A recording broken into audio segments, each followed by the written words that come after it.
Nyame Adom. Hey, that is a Nyame Adom. But this is the bone DNA. I don't know. Bone straight to bone. More educated me and the bone again. Don't pay, me don't pay no. And me don't pay no much. Or more bone kitting no my.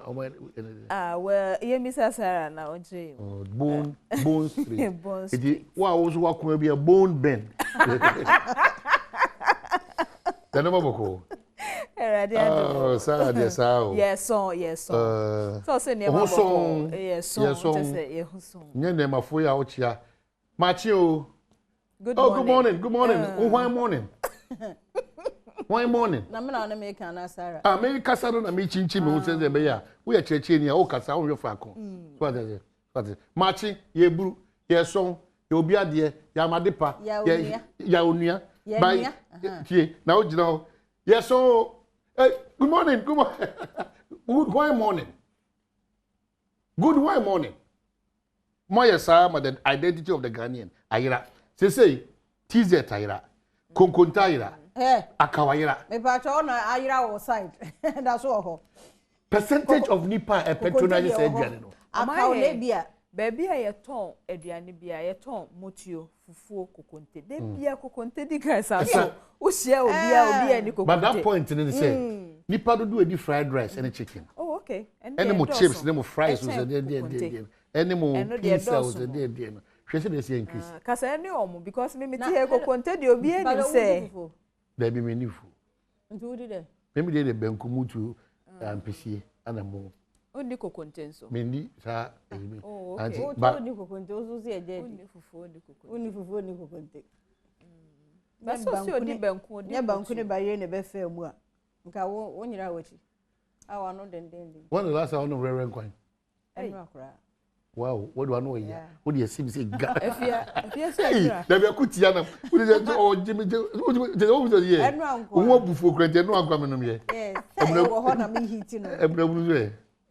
Maybe, but what can we can maybe? Yeah, won't see maybe. Yeah, for fear, baby. And if you had a semo, relaxing body in my anxiety. Any headlines before we go to these headlines? Maybe we'll answer quickly. I copy it. Election petition, I shall say. Maybe they be a mechanic say, Banny say, and penny for no way, no dear.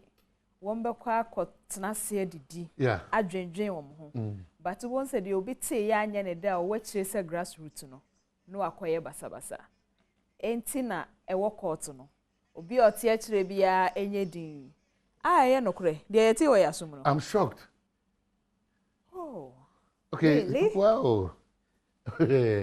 No, we don't kind of friend two girls, mammy and power. Election petition no code and say, yeah, I watch you know. Yemre yes. Nothing so. Penny for no more when ni momu no munim komo mudi no. Yeah. The aye omo kana kokoamu no. Omo man na nye wa abonten te say ye ko. Okay. Pacha what I say. Omo kotena sesere wi a na abonten na picture na akoye te say ye ko. Na de ono wo fom pa no odo ne na manyoko nti o say ye ko no akoko. Omo nya isayo. Okay. Ye do mas. If you no ma mi na befa. Sukuu na ye bi no any covid no dey na befa. Me ka covid no because I no kura we fi sam se be di ho komo. Ghana Medical Association. Omo krata bi omo dey babo. Yeah. And omo hospital ho. So de ye na etiache ni ye hu bi abusu nyame adom ye ho ye adwumam ye ho ye a omo de omo wo ho. And figures are ana nipa ba ho ne cases omo nya. Ene e bia de ohu abonten no. E bia difference wo. E wo ho.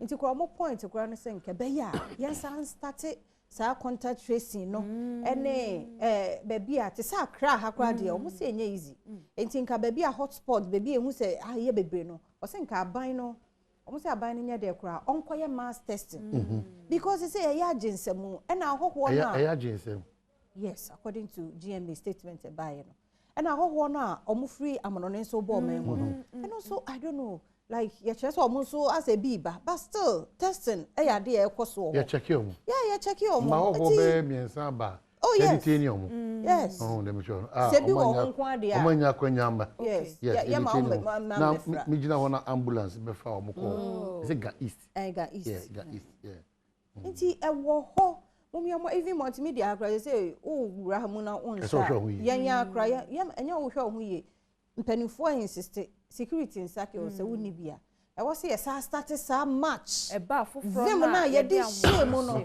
na ka me hu ye nka ayi Robin akoho na nkesie na ho okay bra yi ya but say madam oh my him de obom oh ye ya because bia woni mrentia madam obom kokko nti say yen so say yen hwe no correct the way ti ba form no nti no bia nya hotoso say oh nyame adom ye de ne sunkunim say what tem kwanchen na ono sa no ti say bia wo yare na wonu maduro na wonum ne yie wakosoro no kra nti so oba nti no mo kan second wave na no odin no nti momi anyere ye ho no bishop Sunday owusansa Sunday me ayibi like countries in baby o ma call lockdown o ma kokra ti Ghana de ya adom de e man say ya hom ti kwa say unuanum so frɛ wa kan say omo nanka omo religious system no e ma ebusuan ahodo no emu etime eduju kakra now they can so you are lockdown if you are there no the bia see ade na ha dwen ti ye be ko school ye na e fiada say school bi be kwa because na ye start basa wo nkɔ na wo bo ahofo joada a teacher fo obi anya na sɛdeɛ mo a mo pamade no marks no fake ones no munyai na bua be ba be bo wo ne wabusu na go pam fake be ko wabusu no e yo say o yes man e dey am obi abusu mu dia woni be ba ho so no na ko wo wabusu na na ye what na ko so enti mo me nyina ye very careful na sɛdeɛ kan ye ne ye director 1 minister Oba Kofi Ampedu. And yes, and 15th. Na no birthday ya na e family so. Muni na yi bia o minister nyomo eyi. Onu amu. Na no ya na eyi onu anya nyom. Multimedia 25 administration ni ade ne nyina ototo. Wa mo o late. Sarah na de say ko di. O ye late. Wa ma ba o nyom de ya mpeki ebenya. Ampedu ne jomto. E bia Adom praise last 2 years. And na obo white odika odem na Adom ye kwa sorry wo correct eno de oni o minister wo hopa wo ba Kofi Ampedu nyankopon enhira nyame nya okese kosi so oba okese na wadwumaden a woye no rade nkoso anto nhira enwu so nyame nhira pa na ne ese na nye wo bekenko Asempa Frank o se ne hoke ni ana Atama Becky one of our cleaners no Atama ne asem na ka ba me mo ayi wife ni Frank wife for the budget point and to say please today is my wife's birthday Catherine Abena Tachiwa Anane I really love and thank her for being with Frank me. Asempa no. Oh yes. No, because what did he? Edina na ate. No, Mami mo biem. Abena Tachiwa Anane. Ntemu de na ha ho. Ada want Asempa ni so di ni sunti. Ahafo. Amasi nkwema me fasanti man. Afasanti atwom na question no bi sa ya ni nya ba bi Asempa kopie no. Wanti edin Asempa no oba ni din so. O say Frank wa ware die. Me tire say. Frank ni na yire nete. Omo wo mam you know say miensa. Boys. Wow. This guy or problem. Me na brain na me ko boy. Ono wan ko boy. Ono ma ko je. Monso. Edwa no. O de be di ko bo kwa no Frank. We mo fa de akadema na he. Okay. Nkura su ko school bo a. Nyambo. But ye kindergarten for no. Mama we frem. Ye de nyame adoma nsoma. On say ekoso. Kwasiada. Kwasiada bia ba ye mpese amanu ade ne bi besi bi. Ade na vote. Enkwani nyina nso ye ade. Ba ye vote na obetimi yi. One vote ama wo na o tie chi na kasa. Na ebia wo ye ade wo nwom ho pa so ba vote ade atia no. Afobaka say ene ne yamfa ama no. Mesro Kwasiada nyumre bia 5 pm. Now to TV and corona ninti obi a na betumi akọveni ho tu de here na say wo test nkranke to apa odonyom na nkran o mo ya de o si odonyom enwum a ye to ye no na ne maami owo no kra ye wo no awomatia me fro do west na maami amenti o mo po na ene wo mo so ma eti ase o mo ya de. Okay, mama nka mo say na ye be kom rahye bedwam ye ma rahye bedwafo no be sa ba be say dumase empire ne say isu a ense emfata no ensa nkoyi ni ho adi ye mpese eye normal it is asu no Well, Daily Graphic and the Ghanaian Times. Okay, me the Daily Graphic the Obokrata no share and pay Kanema Penny John Dramani Mahama and Mami Kawi. Na you are my he. Na no ya prof Professor Jane. By yes so na Jane na your bano. Na no ye to Ghana for. Me met na hama montia. What to say? He said we are sitting. I know na jo meti one be sitting am see we are sitting. Yo. Prof e mo watching why. Me ana maye. Me digire mo ankenye. Eno so no ho ye fese. Ohwe na ho fade no akama. Yes, na ho ye fepa. Penifo be when this year manyoko nim na Womofoni waha ni nyina ye election petition. Supreme Court allows Mahama to correct error. Enti inform so ra Mahama ka se waye no pese waye nsiesie wo mu no Supreme Court ama no sa akwanya no. Esoro ha nso wo benkum so wo Daily Graphic. NPP NDC agree on seating in parliament. Enti hwan na ye dom kuma hwan na ye dom dodo he ne ye betena no afa de entiase aye adwuma ewe no ho. Mampani adodanko akufo adon so nsem ne ewo kratafa no de etoso aduno page 20. Also remain faithful, united. President Akufo-Addo urges party loyalties. Into ya amanyoko ne ba ye nokwafo na ye amanyoko ne ba mapa. Ni nyina na de empontio ne nkanko no ebebra magana. Nti wei eye Daily Graphic enim hade. Ghanaian Times the Obokrata no so de ne election petition no and also the Abbas say they live. Nyame ya adom ne ye sha se obi a say 2012 ye hwe no live no. And the Ghanaian Times the Abba Mama Professor Jane na no poku adjuman. Kanema mpani John Dramani Mahama ne mpanifo womo ebo animo ha. Na ene Tuesday no ene Wednesday na ya sha se Kutuka International Airport ye free ase spray ho no nyina spray ye ne de say de abekan ye ho o ho anu mpanifo abo afudam he say yare no otete ho na wo hunu nipa enti ho asam de Obokrata no so ne mampani adodanko Akufo-Addo ne ntoma na hye no ye fe efata no so na osi no NDC candidate after Rawlings obtained more than 51% of votes. Mampani Akufo-Addo no kana mampani Rawlings ebreso ena onya 51% vote. NDC presidential candidate bi eni ho nti ne de no no the say nso de yese kan ma return wo NDC ne MPP caucus leaders no dialogue today and next day the Obokrata edi kan no e kan ye no e won some Ghanaian time the Obokrata so e de aba anopay.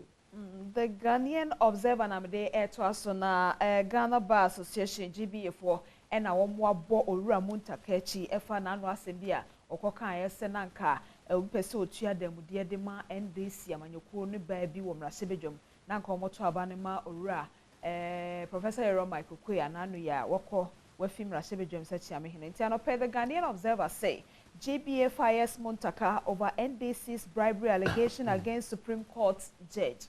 Entiano ewaha na we emede esanso yemefe. Everybody makes mistakes. Akufo-Addo's lawyer tells John Mahama over errors in his petition. Enti lawyer wono woni man no krase obi ayam from so. Enti so ayam from so na so be se okoye sie wo mu. E kwan da ho. O se efe keke.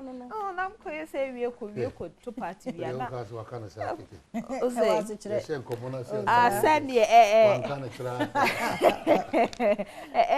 edu twema menhwe so a obeho se oni wafa. But the fact so kan sa kra no me momu de so edu twema menhwe so na be hu se obi ejina ni ejina na chi enti eno ho asema no pay the Ghanaian Observer and edify Daily Guide asadi ababie ma Mahama granted amendment request said the Supreme Court the no was MPP maintains majority NDC 6 on minority side and so ho asem ni wura Muntaka case no Lady D de ba ye no eno so abemu a wohunu owura Mohammed Muntaka so na justice eni yebo a emfoni so ewa hamampani ese MPP munjai eye sa blame game no na we na ye na lose na we na ye say no focusing momwani na ho na munya adwumaso emome na rehosem bi ese woko page 6 a the Obokrata Daily Guide taxi driver bi a akonfo akobo ni tuo akum no wo makum no kura wo yesini dinde okuam we make akura kito arehosem ba ku bi nso de ni dinde Ibrahim Owusu wo mo frɛ no culture na no bena dey wo ye na adwuma konfo ko hia no bo ni tuo wa padencha East Mensi mu wo mafaka no kora nso de ekọ eho asem no na meba page 7 hanom arehosem akora 13 years ene tu aka no ama wato na nanom nsiedo emu mienu nso epra yesi akwa bi se ne nana oye fetish priest so dinner fashion say no wakọ tutu na Ego kasi bono mra ba. Ebe to atro enko. Ni ebe ko monte so da chini. Yeah. School say bibi. School say Okay, ye kwaba.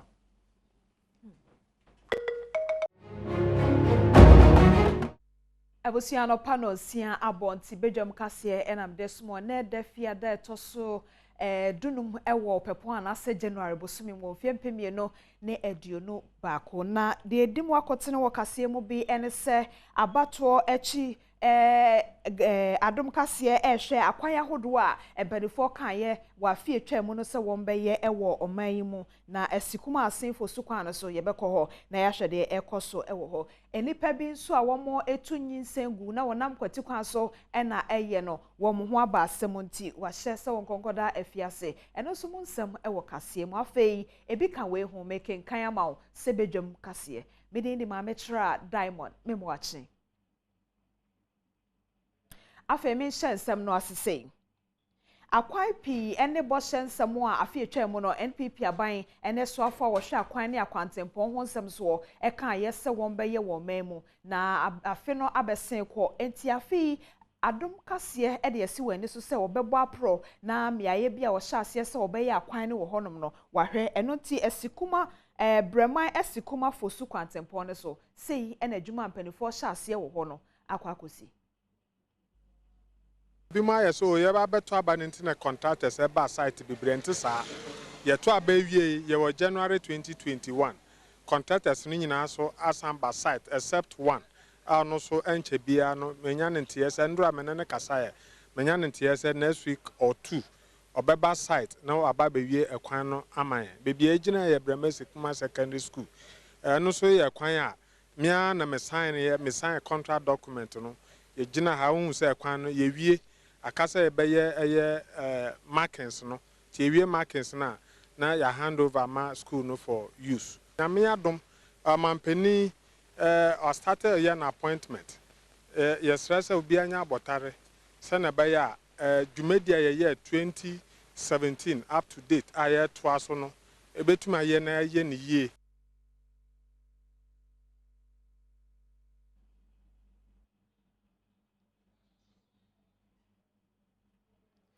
Suhum kura ewo epoye mantamu na eho ena David Dako ewo na court ewo Supreme Court no dwemtreni atene dwem ama her leadership Dina Edu Asare ahye se won konkoda afiase efie 9 ne enti ekoba ne sa ne se wote suhum potem ho baabi ena nyense tuguo mekire abortion a wonam kwati kwa so eye wo ho akwakọ wie ne sa de ma ne ho ba asem eye de na oguso a wo ye bia ho ba asem hospital authorities no be asutire say omo receive complaint bia e kire say obi hye suhum potem baabi a oye illegal abortion eye yense tugu anfa say mra bia ni ho nti ye hwehwemu ade asontoto form Nyame chade Saturday no 9th January 2021 ya ene nya intelligence ti anapa be 6 o'clock ene ekoye true yekoye yekochi opanyi bi afa David Dako a wonya mfie aduanan yekochi na no owo medical instruments ene drugs a prepare no obeye sade no in fact ye chi no echi ye ni nyina de buy my friend hospital authorities na be identify sa instruments ne drugs na aya preparation of be abortion the bas in fact ya nchekura Saturday no ene anapoya de ne court no edinasem wajere no 4 years assist ya homwade na ko akọ 7 jail sentence e wo ko foria so I achapa for the past 10 years yeah according to no statement no for the past 10 years no say djuma we are no ti oye no krese oye djuma na che enye no ye o start say oye ya chepa no ankasa ne kan Ibirika the hospital authorities na sepa omunya some information omo fancy omba catch police. But as a tissue processing and be intelligence. To know say yetimi tu ho anamo. And the kwan fa so be catch no and a boy yetimi to sa anamo yi. It is bibia no bibia na say more information, vital information that may lead to the arrest of these criminals now. It may be some information here. After mean some election petition no hon course was Supreme Court no Emma Obio. Enra amanyoko mienu NDC ni NPP na after Electoral Commission ekohia mu ewo Supreme Court ni nyina na se abatwa nanu ya afie twam e course wo man Ghana mu no etinsunsanso e baaye no NDC amanyoko no se wagetumu a enyeye enti okopia mu wo Supreme Court ahyase no na nka lawyer fo a gina mu edema NPP ni Electoral Commission se wanti ase ma NDC Owura John Dramani Mahama enkoye nsiesie enso wagetumu. All we need to do is to go out there and file it with the Supreme Court, the registry, and that is what is to be done. So this is something we have already done, and what is left is for us to file. But that is what I indicated to you, that this is an exhibition. No. This is an exhibition of the trademark incompetence of the EC, because what we filed was a petition and not a writ. And so for them to come up and say that we were making reference to a writ, when indeed on the face of the document was a petition, it's a clear indication of their incompetence.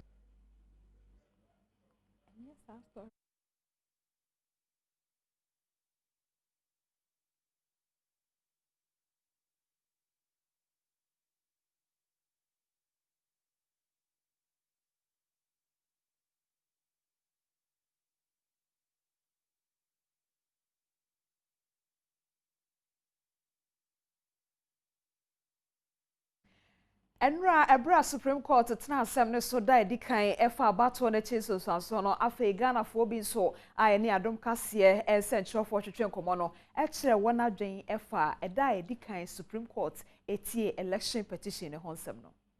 Petition omampani John Dramani Mahama e de akodan court no ye besre empanifo no se nia omohwehwem a de asem ne da bia no omfa nto ho na o my Ghana enya na asumdwie ye kura mu no edo na yen de ye hwehwe so o ma no benya na asumdwie na yen yatimo ye adwuma no yenya asumdwie e de ye adwuma empanifo na nhwe onipa hodo emfa mu o man no ana asem na mkoka na mo hwe nipa hodo o mo hwe o man no ho edo emfa mu o menye like petition ma ye no mo hwe se na nema bia be koyie amayen because omodo mo ma yen kwala na edi achie no ye de ne asem no nto mo hwe yen kwala na ye o man num no emfa fa atentene ne nima asem na nga so mo kodi no na ka me ko na ka hu hia sa John Mahama ne krofo o yesa do a cha sa bam no obianu se eye fenche enam ne kwa so to a boni bia anya dai enim na so wose anya ne de wa dai wo de ko okay eye ye nyina ye hwe de ba dai e be piem na sa de me bladi ka kan no ye nyina sundwe ne ye dai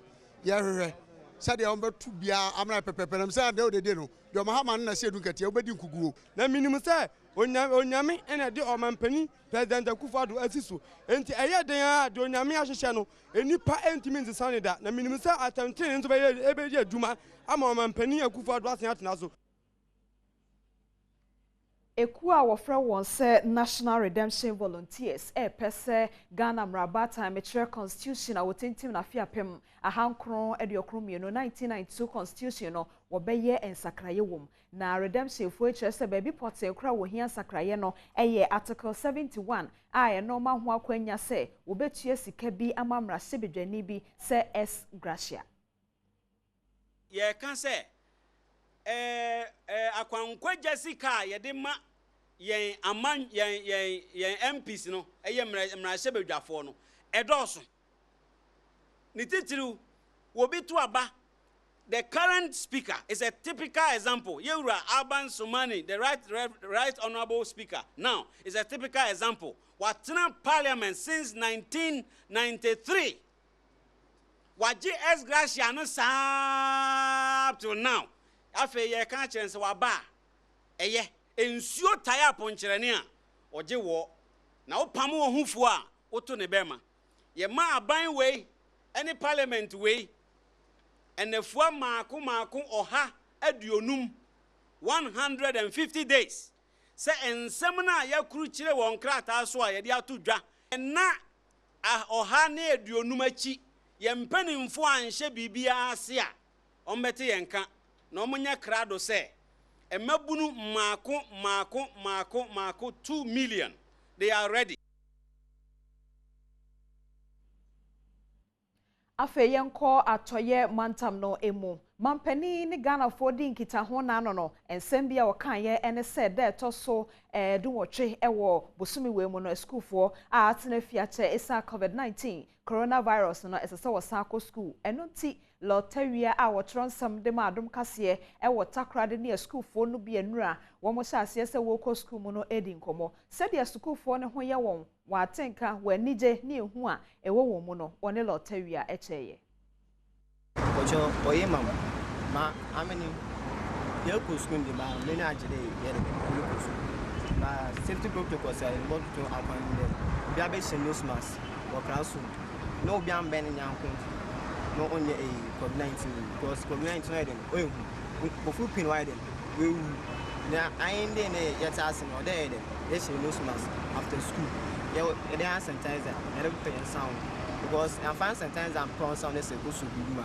and him say in fact ni bu one na there in bobo ni bu one say so ma e ka ke I don't sound when the COVID-19 so when you in there about sanitizer about phone sound me your problem I'm pleading so there will be the protocols no do so as to reduce the spread of COVID-19 and also there were advice whenever we and to take their book serious too as well so as to develop the country. No, when you go back to school, yeah. So the COVID.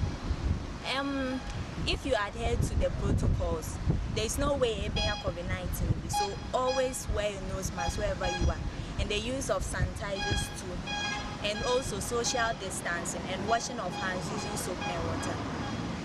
Now, many are just them who go school because we both see the like to learn new things too.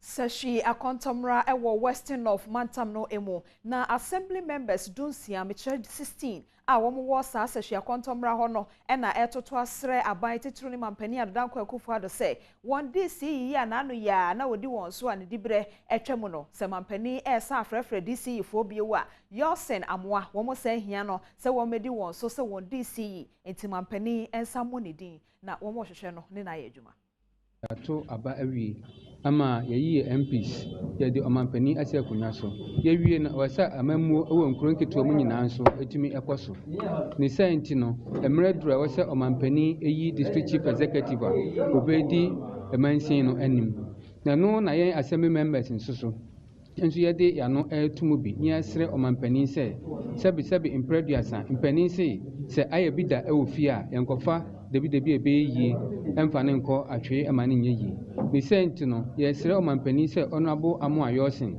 a na oye DCE eye afia etwamu no yesre omampani se onsan emfa ne emrabim esanse na adwuma pa ene etuhu ache ne adwumaden a wabo adiama oman no ama akontomra mansin no afa ne ntumapa efra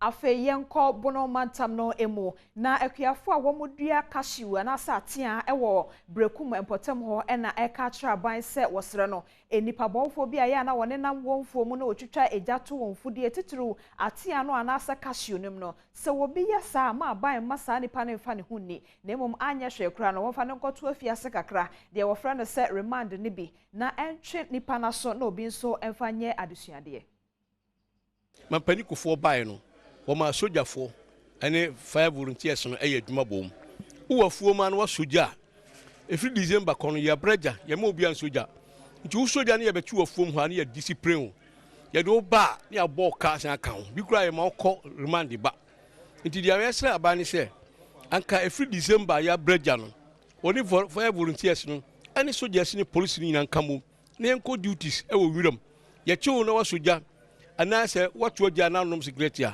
ye so mu an ye discipline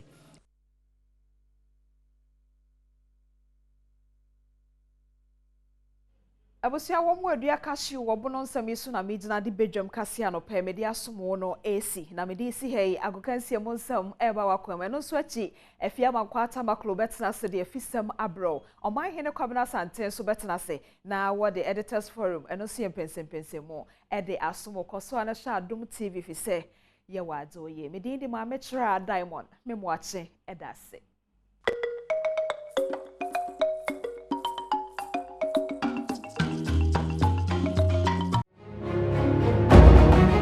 but yentin tom e Ghana enkomu na fi hwese na nema ACL kwa na se Ghana ni abrante de tin ene glassing awako ye ka air players abom modern e obosome e twam December ni ma e 2020-2021 Ghana Premier League ni mu dia empemfo gidi pass abrante ni modern bono ya dia itime san kwa ni ojebo a na je se wo hwe ne passes na face no she goals na 6-7 na se eni kapa eno pa hono abura ba kwa ono so din ene kwaku dan so ye ka coaches a ono so bo modern e obosome twam December ni ma na mpemfo egidi passes a coaches a ne din ene kwaku dan so no ono so ebo no modi pa e de ma Beche United bi omo anna eye player of the month award for December no wo eje edi AC wo esreso Beche United coach and tia de kwaku danso empenifu apagya ne nsa ya omabo na baso se December boso ne twa mu no one ne coach ne mode soni e o matches ahodo nsia ya ode ne team de omo ho gi mu no wotena afie dinkunim miensa ya wo ko obi krom sanso ko dinkunim ba ko ka ho enya no nko a Great Olympics sahin and tia de glass na wako ono so empenifu se December boso ne twa mu no ye ka players a mu di akote na Ghana League nim sanso bo mo ho modern a ono no mo bonidin matches ahodo nsia ode ne ho gi mu no wato ntena nan ya sanso de bo asa ahodo miensa ade ma ne nuanom na mo de tuntinem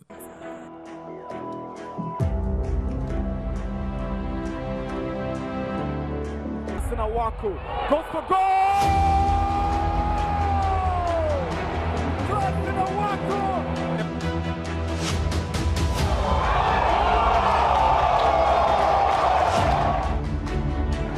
Wako, all his own work, lovely feet, lovely balance.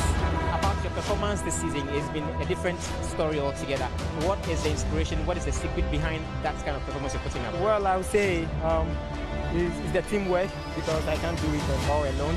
So I think my players too have been part of my performance, and I think myself too have been working on myself, and I'm being more disciplined as well. So I think it's really helping me.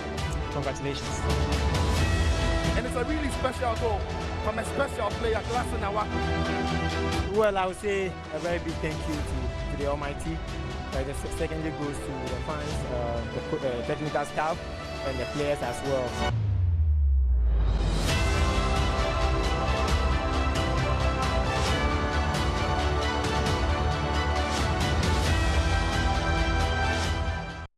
Nti ni aba no ohwesana ne ma esi akwa Glaxon Awako si akadema Accra Great Olympics enka obesi akadema Brekum Chelsea kakra da nitwen sa kire mu ewo TP Mazembe fo akache ekudi agro kakra honom ana for da ni kire mu Phoenix Rising Star odi wani kire United States of America ho ana Glaxon Awako ko bon ho dwa kakra ana ohyaase enso Pando out of France bubu kunim ewo Ghana ha ye kan ball party a player bi eni ho a wasan back into the league or be relaunching the career Obobo to say Glaxon Awako no kwenya benim ono ne kita Great Olympics team no Sandobol as the on-field coach Edema Accra Great Olympics and paying for just a NASCO player of the month December no ono anaji Sabas Podian Edison so Beche United so Agama and the team no na awoko pimu anaji se kwaku dan so ono ne the latest coach abi pimu Beche United ohwe express awoya na se enika ono so paying for just ka kujisa etetem rantie mombo ball no assists and sevens itime she go na Medford omo control hwe se be bitia boma ne metia koya ono so edi mu akwetene point Sabas Podian no ekode ma kwaku dan so kedi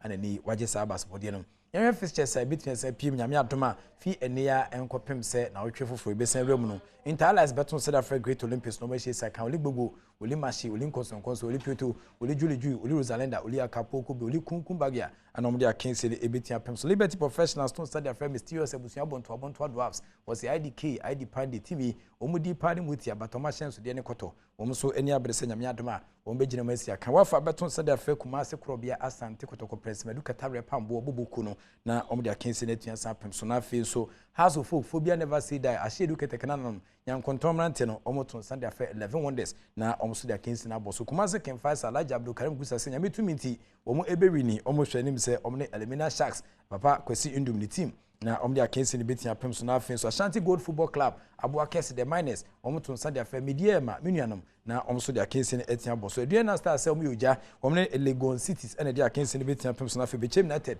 ene Dreams Football Club Kurt Edwin Simon Okrako FA president the team no ana om so ebisha na fa Karela United to nsa dia fra Brekum Chelsea na omso Edio Mackenzie etia sabos we mu matches be crucial dicey titanic crunchy encounters between sepie weekend asempa 94.7 FM the live commentaries between sabra from the various venues into Mr. na wa join here ho no mesan say no na sports station nkoma hodo ekoso agudiem no ye betimi edi abro but quickly yensan fa ni enchire mu so women's premier league nyame adoma na otwewie ana matches na ebetun san to fam weekend ya otumi sampa teams na ni abre pa hwe nim se nyame adoma omo ebetun dia tentam so na sa matches a etun san to fam no ana expectations e wo no Sergio Manuchu book upon the etun san chire book room no ye bo ne tofa e dia mawo Ghana ya maya na league ne hyase na wotwe awie ye na popoku ahodo no nyina agusu omo sesi omo ho na sa kensikase yi omo de omo ho agimu ne sanse bredi kan CAF Women's Champions League no ebetu dwane nti obi bia ahwe ne mu se obekwa nim ne se ofakru wana san hyehye edikan no wode ne akire bibimamu akote o Ghana nim na wode woni kire boboko na akachi apani behwe emaya de ahoden so no ko na ahyemu esesi omo emaya ye kire se omo kogina go pramaso na wotwe awie ekwa kodi agora omo yi omo yam no mo di agora fe Edia me chitiafo no na wom se Ghana League ne Division 1 ni nyina akoso de na so chitiafo beba be hwe omo akansie no nya de obi bia ebenu no ho obia aboabo no se no club license so de ne ho abagim enti no ntumi nya bibia bia ntumi nya onyema bia wo se wo ye onyema nhyehyaya no se ne club license no ema ya ho kwan se ye nye no enti me gidi se emre ne so aye nyina ye behu ne players na ye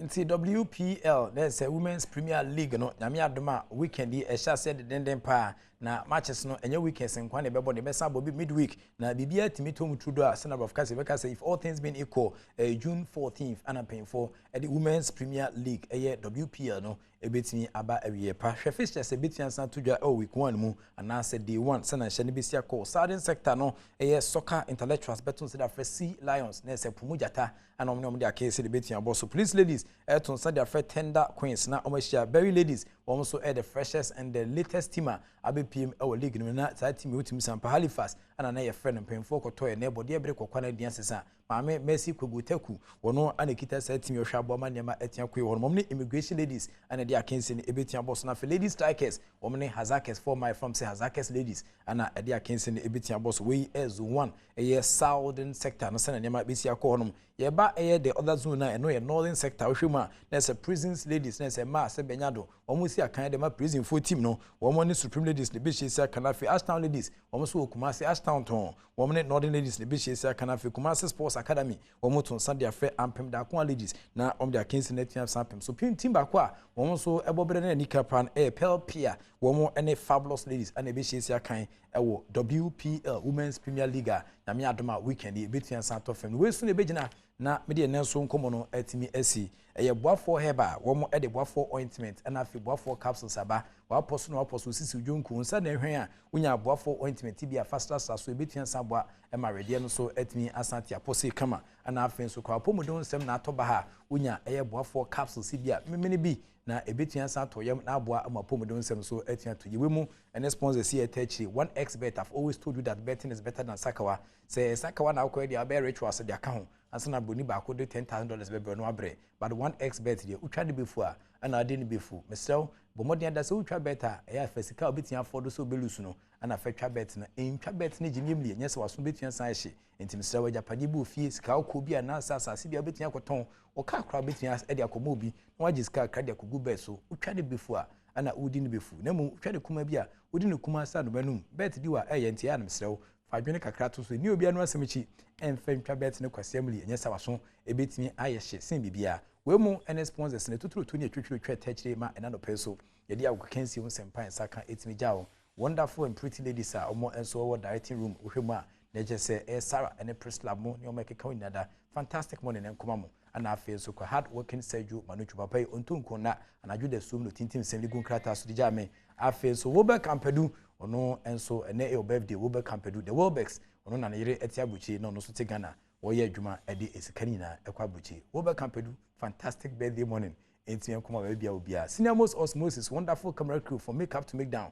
obia ye na adwuma say kama na afi so kuma aka wachi ne do so mesre koso a emo afide na Adom TV Adom TV so hwedwumadi a na ma woshi bubu ahye kanehye abublo shi feda baka kopembo meka dan suma da kuma kofodua sum san kede bodua sman kese bi mamponten fade kete krache kopim so adu winiba kaso nyanya no kwati mpokwe so jaman kosumu ene ne hyeso so ga kope dabala hohoi ekochito adidome edwani chirema bepim kokko obomi obom kwati adwani chirema ebepiem mo shom krom sankore ekoko devoa ya mosukrom edwani chire nana domahena tran ekwa kopiem ewon Zimaland outimi sampo bia da fide na to a wohwe Adom TV hyeso kokra yede ebrewe bidin the Professor Yike Wallace a oni awu na megina mu and of course evidence based sports presentation etimi jawo erade entina ni mam onye okese you for be da so ni fa ko be da so the act of being a good guest is to now to say goodbye.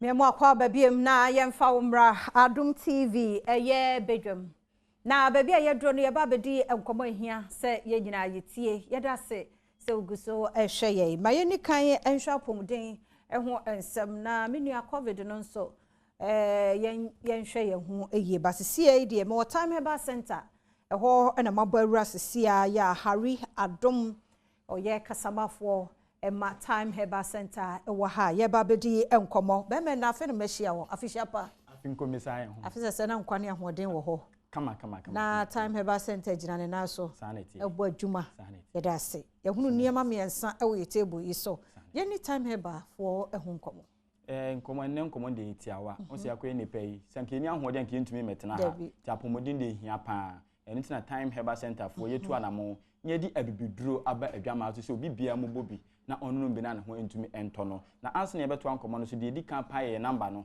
isi ye wie nkomo twetwe no se nipa bebre na bepese on be frɛ doctor no na atwetwe nkomo enti number no 0244 417 669 0244 417 669 time herbal center for your number na me de atudwa no me pa chow eye malaria edi malaria nka wo utidi na esanka wudwan ehu African countries a chese yare high yare edi enya malaria entina sema etiri yare emetena so metete me pacho enemy be chechum de ntia ese okope time herbal mixture na onom eno na ebebo atu etiri yare na se ede ama me pacho malaria o chese mom de malaria eba no parasite na parasite no on e friend plasmodium no na me pacho your 5 types of plasmodiums baako plasmodium chese falciparum plasmodium ovale Plasmodium vivax, Plasmodium nalesi, and the last one Plasmodium malaria. Me pacho na omu nyina na ye 5 nyina de hu pa Plasmodium falciparum no. Ona so oba so a cha 5 days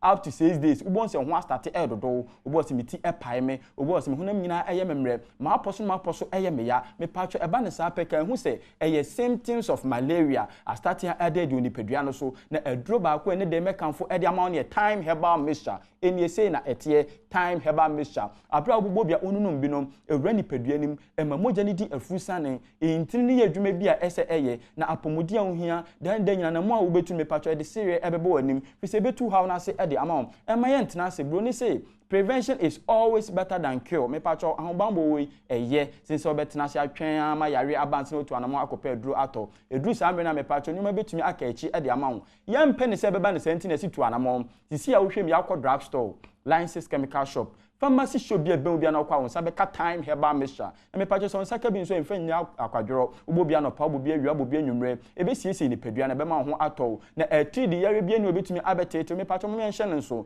eye malaria parasite ni be re ni padua ni ma intempa no mo ko ye liver no ho ye brebo no na mo ko se brebo no na ma se brebo na wi no omo didi akọ red blood cells nim na abro makọ se red blood cells nyina nso nim se red blood cells no ena emetumi humi oxygen nya humi out carbon dioxide na me pacho mo ko se na be busa se wa home na na simple moja no se ne betumi edi akwetese fusan ni padua nim entena se malaria yare bone ye chese ye apomodin chese efo me hu se afi bia mu nipa dodo omu eto anananum e won sedo ne 445,000 ena malaria nti no mudodo na so eye enkwara ma me papa wo hwe me ene de enche be mo fa ne ebe ko school na abofra no wako school no abofra bu acha abosumi bia oje eziat ebe fi adan ya etri diare etete no ne ho aye shiniti pai no ne ho nam eye ne mre me pacho abofra na kra na oko school no man time heba Mr. no function ne bag him obobi anopa wabobi ahwia wabobi anwumre akra no ho ebe ye den na etri diare bia entumi eni ninya ye hwe obi ko che adwuma so wontumi enya adwuma wose me ho dodome ma aposo eye memre menu ma to mentumi eni di me pacho ni nyina hye ne nso se eye symptoms of malaria se etri diare eba so wontumi eni di ebe mu onum ato na me pacho se aduane besi wanim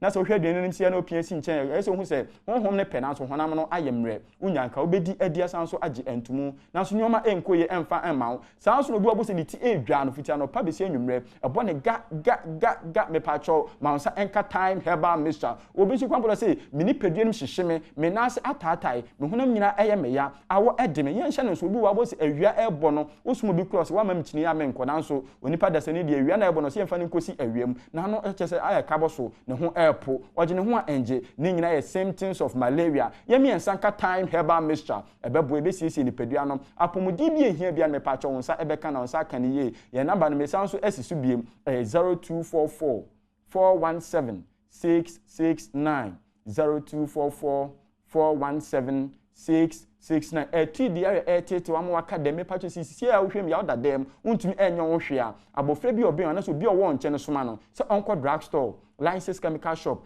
pharmacy shop bi ebe obi impo omomu to nro mu de gutro go so omomu de ohwi ba lo mu no me pacho omusa ebe kebi na ni saka bi so de bro a koso na no bi na ensiesi ne pedua no enji chese omugye no emmo so entu ati di na se emfa amount na wadua ne diem ebe konkan e de amount saa so na honama ayehye woni pedua metutu wa poso ye oya wuti e ebo ga ni nyina ase ebetu e de amount e bia ukoto aduro bi aduro na ntumi amo ani nti ama wabam abu enemy show nkwa aka cho se won search bel da na nti se won sayem ukodwa menu na hu de eba aboso ba ne ma eja epaye eno na to na amo ne patopia ni nyina si nchen ene de mansa enka time herbal mixture eno ne aduro beboa wo ope abibiduro fie pa de time herbal center for ya so ye eno nti na de time herbal mixture aba no obi a wanu bibia di ho adanse obi a okoto aduro anom amana bonni pedua no ban na bro obenu bewie no eno me be fini pedua no abesin akono no kwampo we se odwene no kwa na onti ase me pache bia wo hwe me ne de wonyare na ene de se okoto time herbal mixture na se onoma wan kese bo nsencheni ebesi oni pedua nim eno me be fini pedua no abesin akwa abonten mo nsa enka bi aduro ne time herbal mixture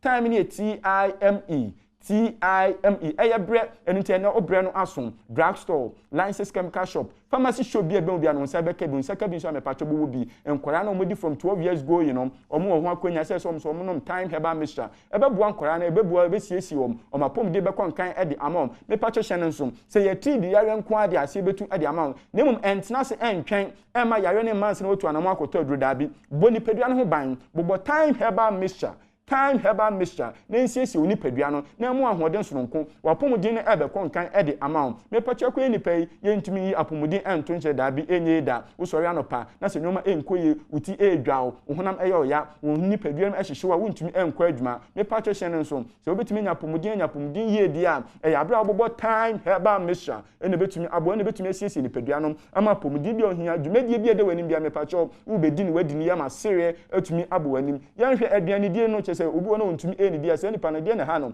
mo se ne so eti se nipa mo se wa yemre adwuma kwa wontumi enya bi die ntia ka dia ye fuo eni pedua no so dia aduane na se malaria symptoms no start se eden dia mo wanum eto obi o se me honam eye ya ma yeboho miti pae me pacho ni nyina symptoms of malaria yentwen ne yentu ni nyina engu me pacho be no nom time herbal mixture no so yemfichire ho ye gatas ni etitim impo nwura na start efufufu no ye no ni nyina emfiri ho eye contents not ye di ewie ntontruwa no obi anu ato atwene se nso to na ebetema ebema aboa ntontom de ho aba ne tena bra na wabetete me pacho yempre ni nyina enkotumu na ahunidie no enkoso emfama ye time herbal mixture time herbal mixture shenson set time in TIME nti abra obobo time herbal mixture no now the K engine herbal capsules so aka ho adro we on se be ma bi da ho a chese okopesa po nya ho den eno na air support immune system na ma nkwamo no ho ayeden ne ka nkwamo mo ne white blood cells no me patcho de obeye aboom ne se obanum K engine herbal capsules na a chese support no ma gina brane ne hwe oman mu ha wonim se police so soldiers so mo hwe ni pedua no so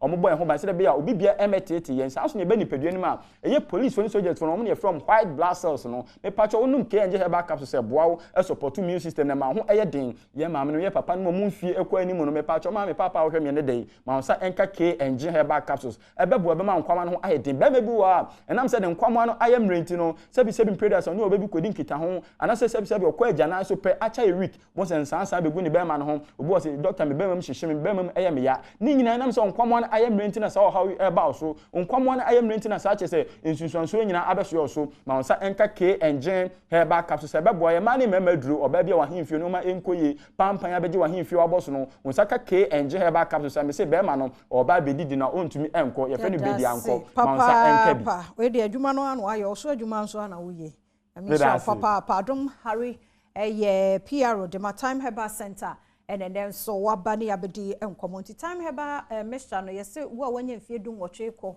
na onum bi nti ya hye no so said all canon no e bia na oba wo be 16 15 person ma no bi da bi yese wanya 18 years e kro no na wotimi nom time herbal mixture na feji K&J herbal capsules yada na se papa yane no awie de adu so no COVID-19 ehun nkomo ene yeba abedie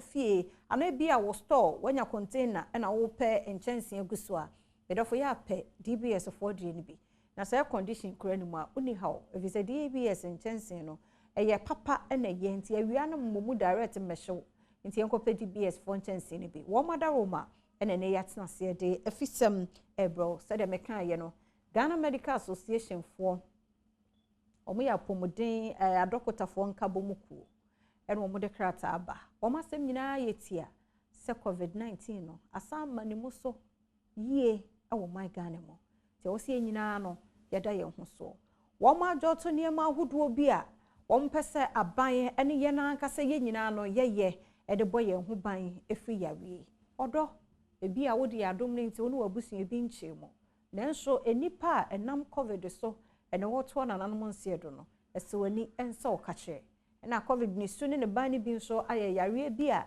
ye nyina ye hunu bi a ho aye hye uti o yanom ne sa ne mane nti bi a bibi se ekoso wa bra bom kra na umbu na sam obaka se normal until obako hospital no bibi anya normal sa nti ye asama wo si edi ho nkomo na ye beko zoom na ye ne ye public health nurse Cindy oforia pia edi nkomo no one my education ni me teach you na 15 January bia na orefia and then aban ma ho kwan say from KG ekwo nyina no ombetumi akọ school enti dache hene so wadi kan monten so that ekọ schools no yakọ akọhwe sade ahoboa no nso etie enti no ye di nkomo ewo zoom ye ne public health nurse yi di nkomo yi na ye benya dache nso na afi wo de ho nso enkomo no abreye midin de afia amankwa tamaklo maminko zoom na minu aba Cindy apia ofori ofori apia ewa homa no so na ye nkasa Cindy se anope woteme nka memo akwaba efia ye mia mejuso de bia mi di ubo sano efia se metu me dia cha okra se me de o ma yi PC apia ofori no yada se papa Cindy nyankopon hwiraw efisa wo so COVID ba ye tese ye nyawo a ye ne ahwefo nke bi anka asamatoye anopo awiye o anwumro ye frewo a oje ye nso ebeboa ye emiyetime te yade no asiye na no penso ya sa ba won nchen a ya sa nya ne nte se yare na sam mane mu so den ewo gan no ha a enya agro eja why public health nurse na mo so madwuma a mo ye ene say mo bebo dawro na nyarewa anyensamu ne yebetena se apomuden penti na se fatase no edi enkomo ne enti o COVID-19 ensam no eti say ewo my Ghana musisi yo efia we die mechia oni o team nyina no pay na machia ahwefo nyina no pay me kaya 2 months ago me ne one of the presenters was studio where interview say ya and I can say ya hwe ya isuban binti no yare no ebesa akosro pa na said the Ghana Medical Association for the omo press release aban sa pepepe yare no ekosro say before Christmas UK echo lockdown Europe maybe be a change almost system of living in terms of time abepon abefie obi mpia bonten any other even African for Senegal hey yakra omunya curfew that was about 2 weeks ago omunya curfew ewo Dakar any one of their regions but Ghana ha no ewa ha but ye feel say bia America krekwa mu yen ka ho asem yen nye ho dede and I say awareness no eba from no say the medical association for kan nipa bebre feel say ya reni ni ho empo no bebre ka say ye wia na ebo no ya setena mu ayete wa ha nti ya reni de jamentumi amma Ghana and I say be jaman Trump na sabi ebi ana Ministry of Health Ghana Health Service ye twan trompo aka say yare nani ho yare ne wo say atu bi oben wa wa free mu a anasa atu bi oben wa woni ne tia ana wo ben ne pa na be say yare no yare no ama ne muso wo ho pa nani say no e de ne yen ne right because ebre bi buy e conform wo bia gitum say say de yare na say ye di ne sunkunim e de na say sibiem ama na sa ama ne muso dear amana bani muso number 1 awareness no ebafo nyamia do media houses bia ne sem afremi media houses no ebete dai attention na ekogina campaign election na eba na election was a bigger thing for make say Ghana. It was a big deal for Ghana at this time because here pandemic na election year enti focus ni na shift ekwo and na answer na focus never shift akọ na Ghanaians no feel say nyame adom your recovery rate ekosro enti say yenka ho asem kra ye okay. Number 2 ye ka say emrahye ana say omo na first na ka police for ana soldier for enam kroma won hye mask mpa asembeto me amani hu bi ewo baby to say mokola eko law school side no won say omutime why you kwebe bo ni so ama because on share mask and I be want to mask share but enekwa na mask na ye fo na ye 1 cedi no first na ke 5 cedi aye free na ye nya no ene 1 cedi ni ye share because no say omo be share ye so no and omo be enforce the precautionary measures ama ya follow no omo enye omo so relax enti ama obia eye ne ope and I am for pictures na say figures bia embeto abonten enti ama obia ye di ope obia na adwen say yare no krampo no eni ho ekọ efri oman mu ekọ omo de ba yi o say yare na e ba na ntumi antna but entisa e wo ho pa ama ni muso pa ayasam ti say no eden na me e wo say me ye eden na de o hwe me de o tie me no e wo say ye nyina ye na sɛdeɛ ahyase match no mu no yɛ hyɛ ase ɛde ɛho hyɛ mu enti ma yare na fa bi yɛhu sɛ aba fam no ɛde na sesei ɛwɔ sɛ yɛsa yɛ biem na fa yɛdi yɛde sunkunim ade ɛsɛ yɛ ne sɛ precautionary measures no ana sɛ enyema yɛde egu akwam sɛ yɛn follow ɛyɛ yɛ mask hyɛ nyame ne nekun sɛ ade yɛbɔ yɛ ho mɔden kakra mask ne yɛhyɛ but dodo na abon said I hwena no anase ya twubu kampo onhye hand sanitizer ne die nyame ani nukrani according to your survey kakra ya yem nipa mpo nyusumpo hand sanitizer ne die na mask ne na bia o sha oni se wa bɔ ne ho ban e kakra ne ade enti message say yen try see besa come back to what we started in March 12 March ya wie yi ni mu ni ti wo Ghana ha na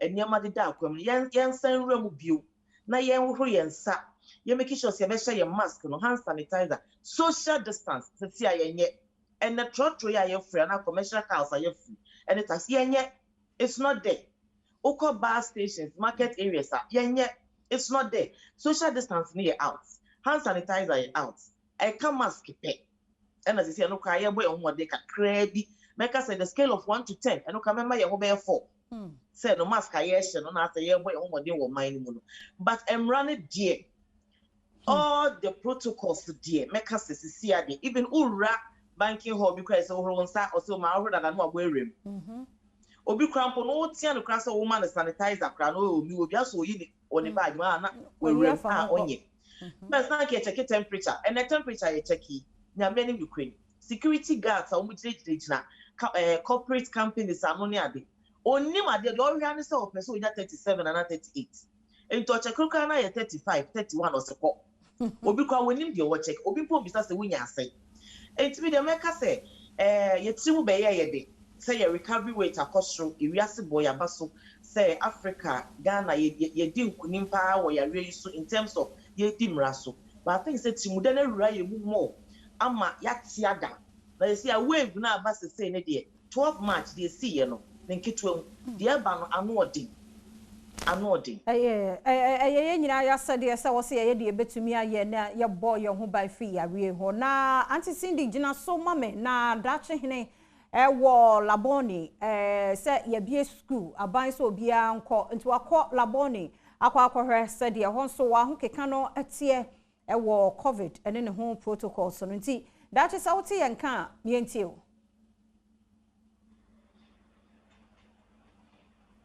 no secondary schools any GSS primary sahodwa ene na tese ye bie school wo se nkoda no etumi ba school ebesua de enti ene anope de eni echire krom ko suku ahodo mu ko hwe se semport na no ma no etie se me ne wo kasai abono nso na nso uko suku ahodo mu a ohun se obi aba wo ene ye ba pie mu wo Laboni na wo bedru Laboni school ne mu de a enya de a nkoda na by Sansa administration e kire se about 2 o'clock there na nkoda no ahyase eba nanso so wankasa wonim se ebra ye to school mu na Sansa covid enti na ema ye to school no mu enti empenyfo ye ne se empo we student answer na obeba no na chese o ma shada a prepare bibia dada ye be test wo kwan na no ha empo ansa na ya ma okwan ama awurum ubedru obon se board no ya twere wo so ya say no marks no entry na chese o no marks wo sa wo hye no se one sha enya de a on be ma okwan kura ama awurum ubedru ha security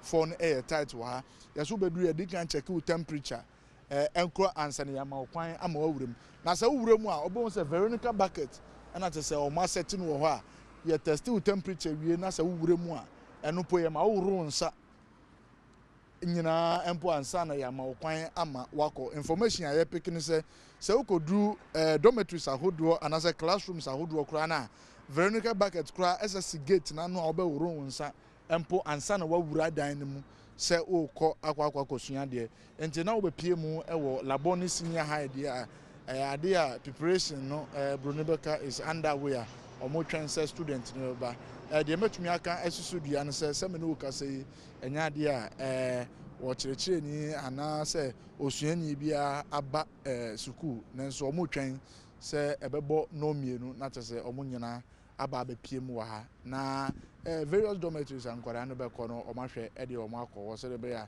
free aduada e kono na tese adusua e hyasia no enti Laboni sei na hanso tie de ni be kyerɛ mu e wo school fufuro mu so ne ya twanfo papa panti dache hene na ya asante na yeten nkafi Laboni senior high school nti oguso abo apro no they say wo free ho no akobia foforo nti yenya no a yene no ebeto so shannon so say any public health nurse Cindy ofori apia edi enkomo wo covid ene ho nsensem na wutie ne kasa ne mu a just ya to agumokra na ye ne ayepe demo shannon so say instroma season 3 no eguso aya ekoso nti to ema u favorite o nkra no nyina ya ade den so akansie nse de etie no de ya eso obi di kan obi to so mienu miensa ne nan ne ade hwe ne to ema u favorite no sebe ya dachi bi nkase na we wonumnyum to panzo wanya na wahunu se eye voting ene ye de eye selection nti de obeto no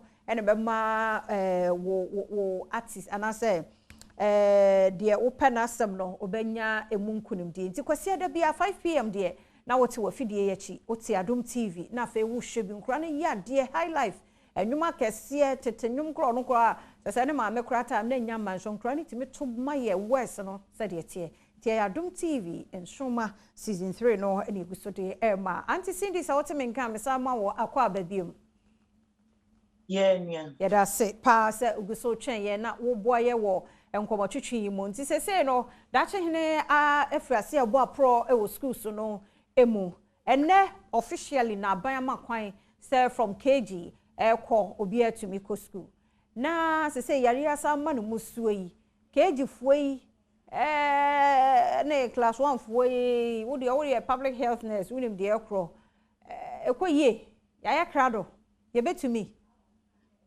ha meaning say nyameka ye hu die ye betumi I go through ye be school na mestre say won saka dachi a bisa dachi ma me say laboni ura go no meaning so obekwa other school but on check my ye ura laboni no me hu vertical bucket I war entrance go no and I said driveway to the campus no me person me find out what the car air bar what is the routine like because e be mo the car ni omo trunk ni ade e neighbor and come you hu say routine school ni hye no et saying because when we say esisi ho oma ya de oma display e ye fe also omo gusu pra ye name mu ni be say hu say uremu a apart from no mask no entry sign na esi anyone so uremu a what is the routine like e bia wo the car because definitely plan the car na be school ni mu ye be say you hu sa no ho no na e check wi a wo be see free wo car mu aworo won sa asa tena car ni mu asa so the same steering na ukita mu no asa come back to maybe a whole dormitory crowd wo kono na ho no so dra etesen anasa sa wo the car remu dia and ye be check wo temperature pe na wo ko dormitory na no a na wo si ama wo nsa pese me hunti aya na wo bisa amai because ehia ye pa okay the fact say Veronica bucket ni sisi ho no hand sanitizer tissue ni nyama e wo no soap no it doesn't mean say routine no e lay down well on my you say na be ya corrections bi it can be done for us ni enchre because ye mpesa ube kona sensi wono obi a wo no sa no asa akoso ade no dia korura dormitory back akoso so mpem ani ade na afi ye nhwe social distance no e wo inside my enkwala ne de next week me see enya asem ketwa kra teach you Montessori for no omo wia adwuma nti ye beka se career nti na ankwala nketwa nyina na do mu ko school sese Montessori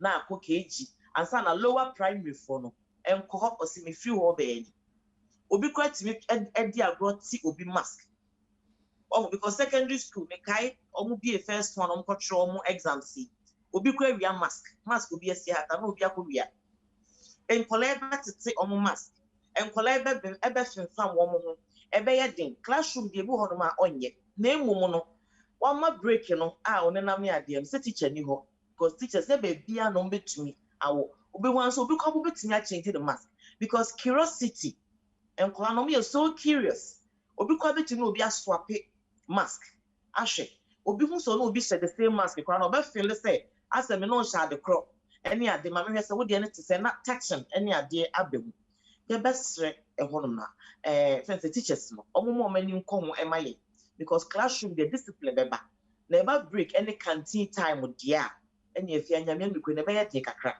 asusumu any touchings no any be ye kakra se teachers na just employ more teachers in such areas on betimi aboa ani adwuma no afa kura na ne eba be ye kese aya kese pa nkwala na the interesting part is still our research is telling us say enkwala their immune system is I don't know it's so beautiful and it's so good say it's me a fight COVID and they don't really get infected more compared to adults young before and if you are all born who by where juma wo boy efia minia na akola ya ko school no akofa no dia befi see I know the issue is this is what we are talking about they are going to be transporters ya hwe ya emofra ne ba be ye careers akosesa e dey free abonten aba so hwe akola bi a onfa kan ko school ono an for trotro eko school na okita sika na handle sika na mate man the sika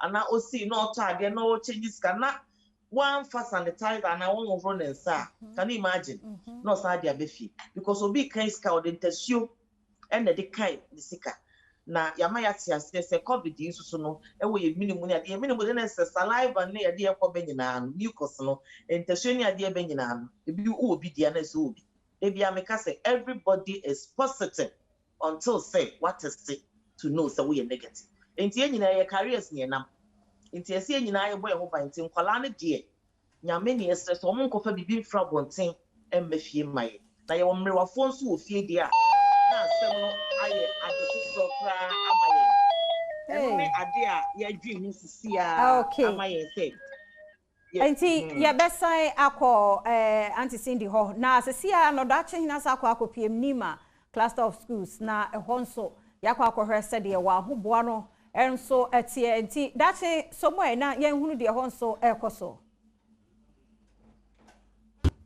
ya be PM wo Nima cluster of schools na sani amde kan ede wo hyase no wo be PM enso ewo sukuu yi mu a sukuu dan no ende ya painting ni kama empanyinfo aye krado se wo ba be kira de na so se me no ka se yi no so abo e de apem wo bedru ha anya de a obehu osukuu ni anase osua ni bia e wo ha teacher ba ko pe na je se mehu no se wo no aba ha na security man a ono so eda gate na no na mehu no nkoda ba ko mienu bi na omo so mehu omo ha mentumi hu so student na me hwese na me ndi nkomo mama edzan Yehwado uye uko school a pachane na what na fear for long they say we be school no edzan metimi wo se meni ajepan se me sin abe school nti mana fofo ne de me ye sure so mo baba pa because ebi omo so omo chiwo fie omye man ko omo so omo abe school nti me ye sure so mo baba nti me twen omo asa ubey udu hai na bibi wo ho a wo so woro wonsa san covid nti pachane but on say obi amba nti omo nya fancy haye nti office girl na ba baba be yesi nti nose mask wan acha esheme bagi jade adenjira wo nse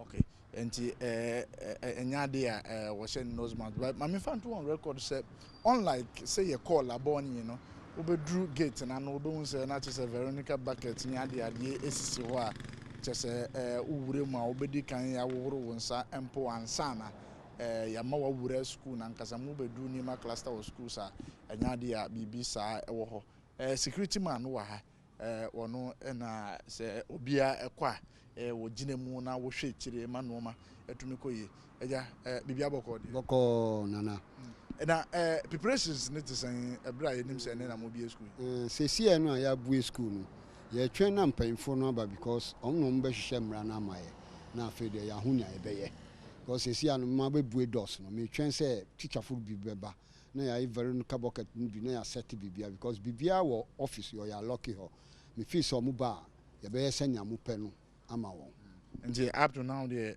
omunya mai up to now the omunya ba but me na ma ba ma buebu dos na ye hwe nia mpanfu no ba ye be ye nti mpanfu na me twen wo onyankopon din mu ni wo sure say ombe ba nso na abi mu nso beba school ye but ye nim say dodo no nim say Nima zongofo aha ti say zongo nti zongofo no mo school no mu no bebre a start ye adwuma bebre nso kan say omo mbe school no bi but we were sure say by all Mrs. School the umbeba because school here eniji asem ama ne government ama say school mbande nyina da nti da wase da omo asipa nti the security man no eka no nti madam ya okoyi is one of the teachers a wono so extra de e wa ha wo ba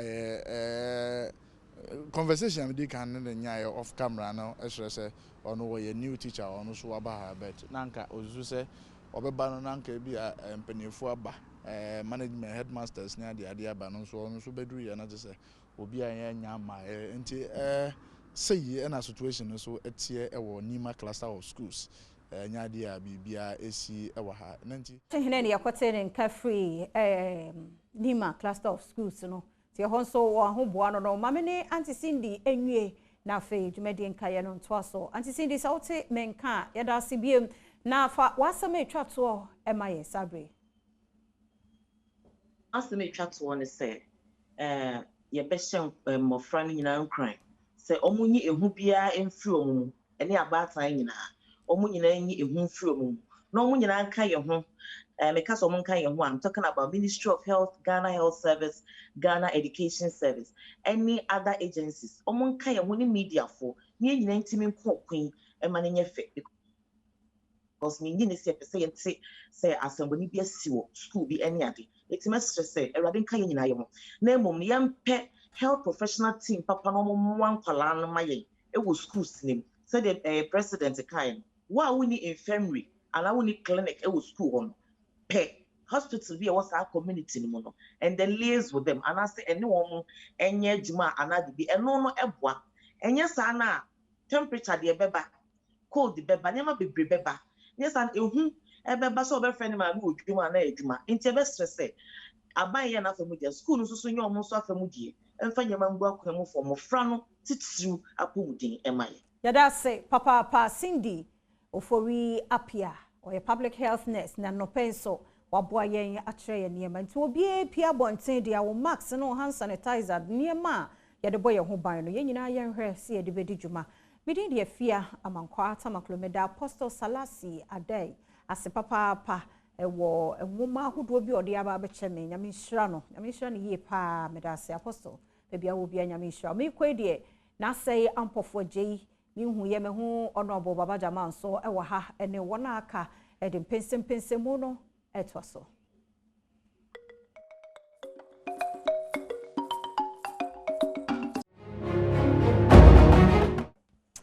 Anapai yasa mo achi biema mo akwaba de Badom TV so braso say ye de empensem mu bro na fiada Fridays are always the best days. It's say enipa do na across the world any Friday hu ye pa the mystery behind it no de ene echi na ya chirechire mu ebraso say ye di enkomo empensem mu na onim say do pensem mu a impressor capsules a eboa aposo no penu mu no etoto ne mamaja ugina wona so afi St Andrews SHS any ultimate remedial one more ama ene aso Ghana for any patron kwara awie BC no hu ba bia computer ne beto a St Andrews Senior High School sebra na ontito ba na nyama be koyie Hepa Plus mixture ene de eduro soronko edidie mu muja ne begina yie na afi ahoden sefata se wunya de bodwuma nso no wonsa aka Kennedy digital satellite bepe decoder na say satellite papa bi na ode abo TV so ama ohunu de ekoso wiase a Kennedy digital satellite for bebo na Greenfield Scientific Clinic wono mo adama na yede enano pay empensem mu dwumadie no ebro ye pick information bi na ye be try say ye be ko na ye be kwakwaje emu entremu in the right time and as at the right time say na MPC ni bi as early as 4 a.m. na omo edru parliament da baby a omo betena ntia na say ehun asem to say obekai say on the eve of 7th January no na timer e was abidwafo no betena se no e bi 10 e bi 11 by 8:39 na NDC caucus adru parliament order that ko occupy baby a majority for tena no nti MP for by na eka nti na de o mako siri na de the yet say as early as 4 a.m. na MPs no so majority side ho yes e hunu bi painting aboasere wa oje ne background na oyi nani ede ato enchomo ma ne nyansa no maka say omuhu yanka bidin edna na say ampofo ejina enanope I'm privileged to have two strong former members of parliament in the person of Baba Jama oya kanem na shebye ni de mamamfo ewo akotia ena afi Dr. Bernard Okoboy the people's man kane lejekuku emrahye bedwani ono nipa biblia yedi no nkomo chese the position as deputy minister of health and even progress elevation gravity mi aba nkomo ni beje esan adwuma oyeye ebre kakra yede say di bre no ema no we pay ni dues papa Baba, good morning. Good morning, Minia. Boko die. Oba de Adom bibia boko. E da twele ampo nyankopon ase. Na onze me ma me na frame no. Ah, oh, okay. So TV ntimi. Da bi untimi mfa. Ye pon ano aframe mo bi. Me o TV so ntimi unza o frame.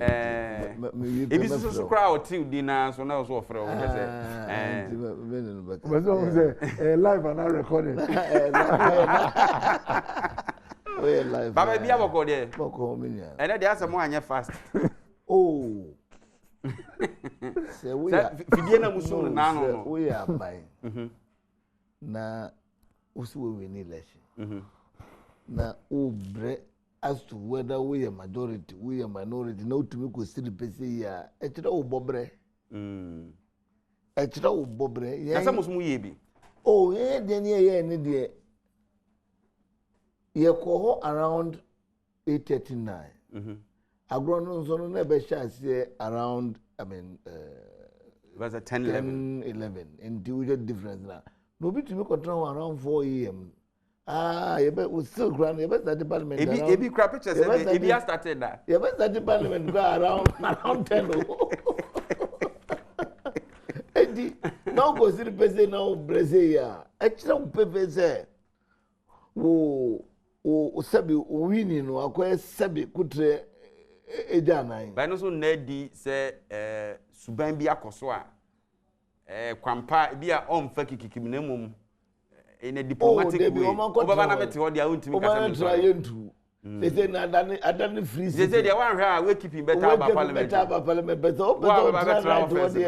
there's all contempt. But I'm sure say no after a sitting no that issue will be put to rest because the speaker of the house ebe announce who is the majority, who is the minority. Then whatever happens, going forward, we should have a peaceful parliament. What must say? Maybe CBI is in a peaceful parliament. I will see in a parliament a very cooperative. I don't know. Just now with your. I know them can't control because when whom you TV so. Some of them just all flashing me and some of me know them in control. Because no be any. But I say be aboko there. No be any na juma. Oboko nyame adom be aboko. Nyame adom ya kotwa bawie. Ahunsun sanso na egusu eyi no kwem but yes nyame say be abededi. So far there only edi ni. All right. Dr. Bernard Okoboye. Nana. Boko there. Nyagu pardon. 2021. Oh, why you go say? Oma hene also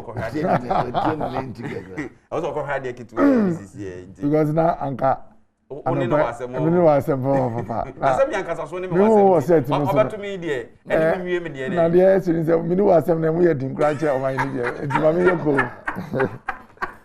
Nana mama ntia mahwefo nyina eni me senior brother Baba Jama. Nze me call law school. Na so me ta kan so won why on say we pocket legally informed layman. Aha. Na anopai nyankopon na mida na ase say wa maye nyina ya be hiem. Na president e beba ho. On say okaye nyina say sometime atwom no ye papa meals nya 50.7. Oh exactly. Point ambassador me say me this is my first time on your show 2021. Person me take your opportunity. And I mean congratulate you for like he said following in the shoes of Mills and Kufuor getting a second term in the Fourth Republic. Jerry John Rawlings and Kufuor. Exactly. Sorry, Jerry John Rawlings and Kufuor. Me congratulate His Excellency Nana Kufuor to say why Ejumadin a leading the New Patriotic Party Amaya Choki a second clear term in terms of the votes. No? Now Ghana for and I can say to lead with 500,000 votes, 500,000. No, 500,000 votes. Unim say pesa number no. Unim Ejuma home. Now President Mills onya winning 2009 with less than 60,000 votes. O mining in the Yakuma a piano bompire Emma nanti. Now Obinya 50,000 difference. Emma mining dinechia. Obinya 500,000. Sebi yedi yewe. Na ebeba ho onim nana enti me da Nyankopon asi.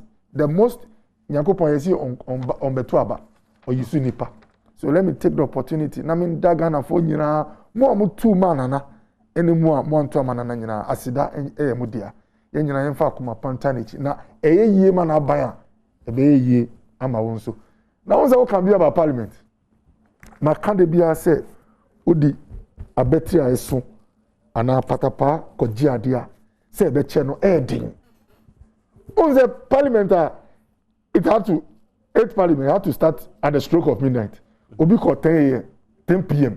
e ko ji akonya say odi 10 p.m. ko ji enti say obi di 4 a.m. akoji ba anka ye nhihye ni kasa any sebi dialogue na ya e won ya say obe sori won pam ntem ba doc say obe sori free on pass na akoda na won di na me kana parliament na won di na me kana me see the whole point na me kana say anka bon fa you see who you be out na left before obe na right you know there should have been a discussion or a process so that right now got na you know right ultimately dahati sorry 10 a.m. probably no na yodia so what the point America so the lesson here for all of us is that let processes change your situation. Don't may you see force exactly because when you use force you have to struggle to maintain it. I said the wakoji akonya odi wa betting ebu obi koji e da macho man bi ba no ho ye dinche ono obe sorry nanso I said president I said the musmo ye sustainable that's the point the point I'm making is say both the omoye no we are just reminding them say enye sustainable okay. So it's just to bring the attention say the best way is to the best way is to secure through dialogue. Afi mayenko ye issues ne so na ya baba amanfo a ashase ye kuma minim say unim but even pressmen journalists ni ade a ebu ko boy ebi class yemfa ade na mu na ema na se mo ho ye hia me mamu doctor penifo bi amanfo se retire up no list na ba be di mi ho emrepe me de betudwa si bi no mabre baba mo mrantie na mo struggle system no kwan ni bia ya kokra no ma mo kwan na mo nko before a petition ni court no na ohun mi si na baba jamala na ho keka no wasuro ba na no I say baba vimo de be wura mu no any we can be no ni ma be call na won timi fa no so I am starting free Enra Supreme Court estate omo sitting ewo election petition ho mo amendment na mo pesa mo ye omo gitu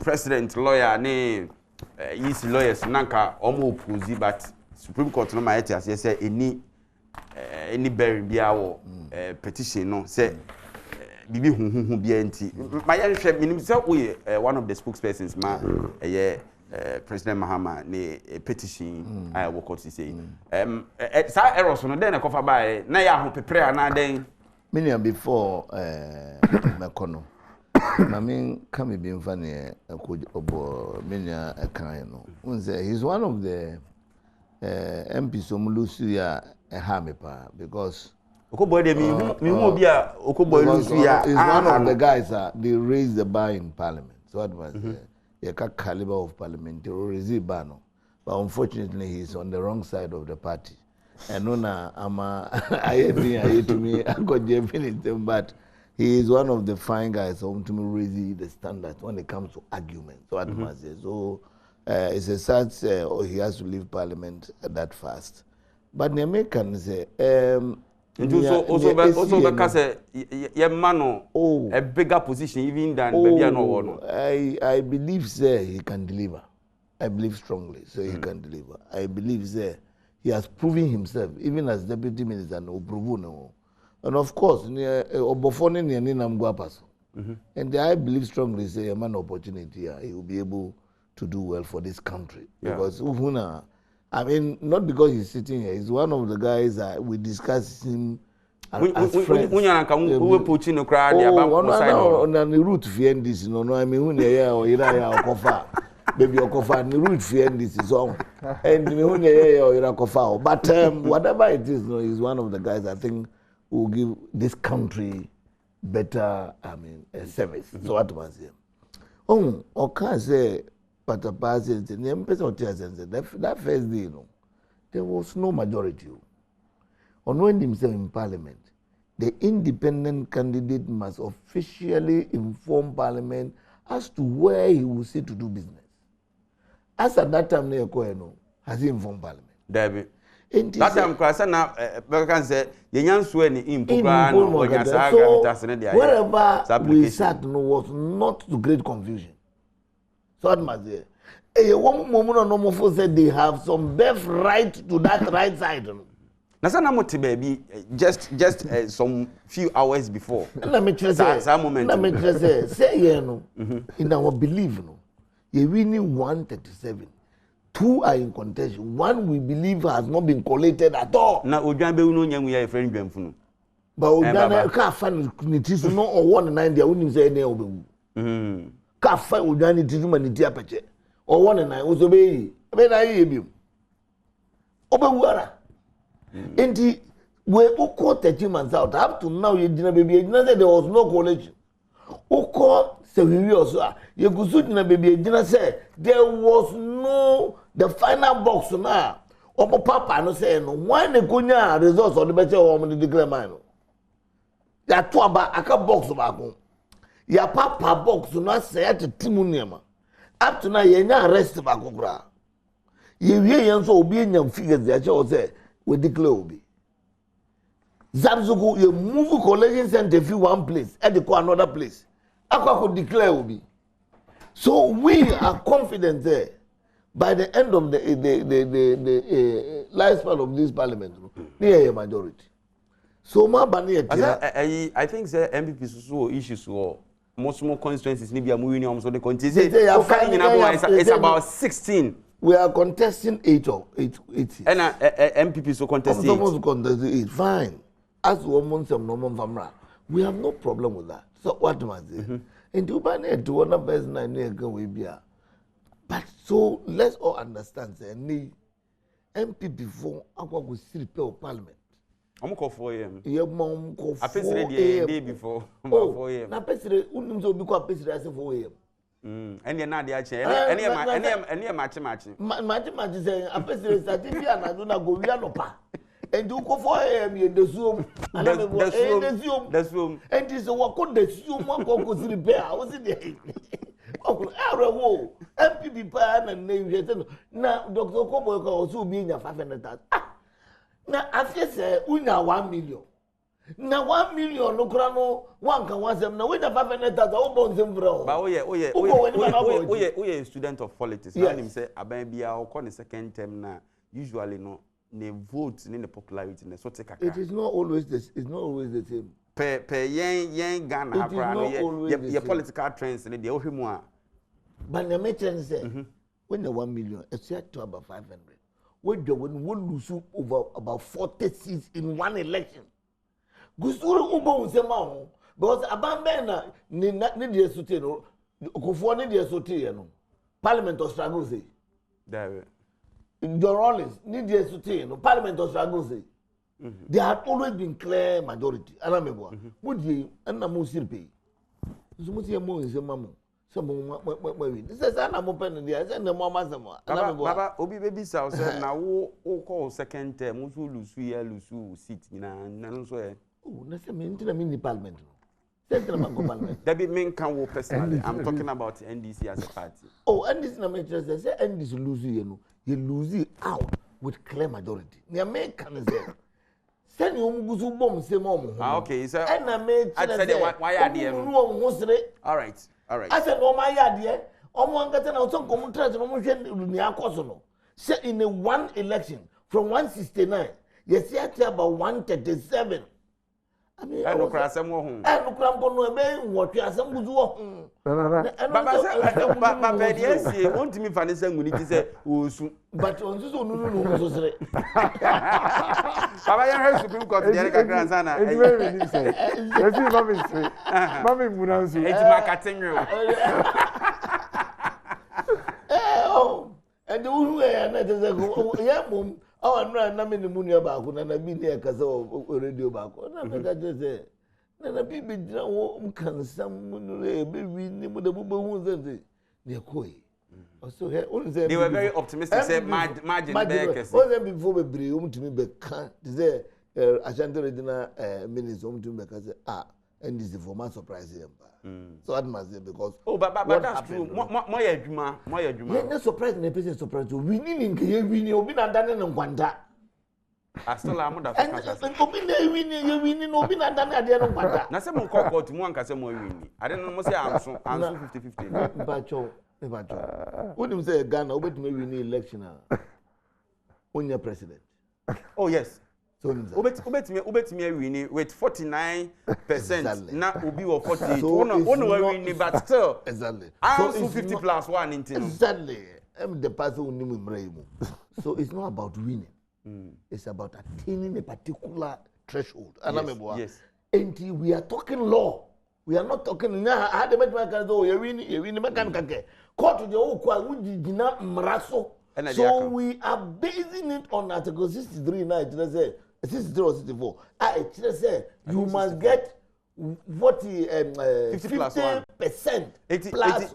It would emphasize legal argument and no thinking. It per the more can say even percentage wise no say ya obi achieve 50 plus 1 no say in the 40s 40s no munya bi ten na ye cassette munya bi ten na no me invite me figures in eduma. Okay, the electoral commission figures na eduma.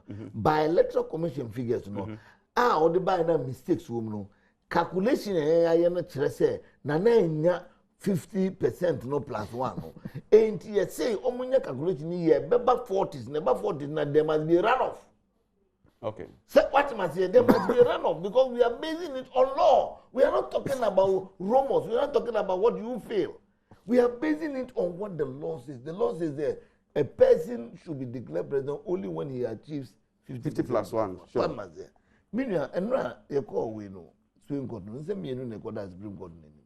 Say me no. Back when I say. Omon telecast at the end of life. Say you TV no be ahwe. I mean say you call grana Supreme Court o my arrangement na that. Before say yeah be reason no grant it has been done. No there it was granted.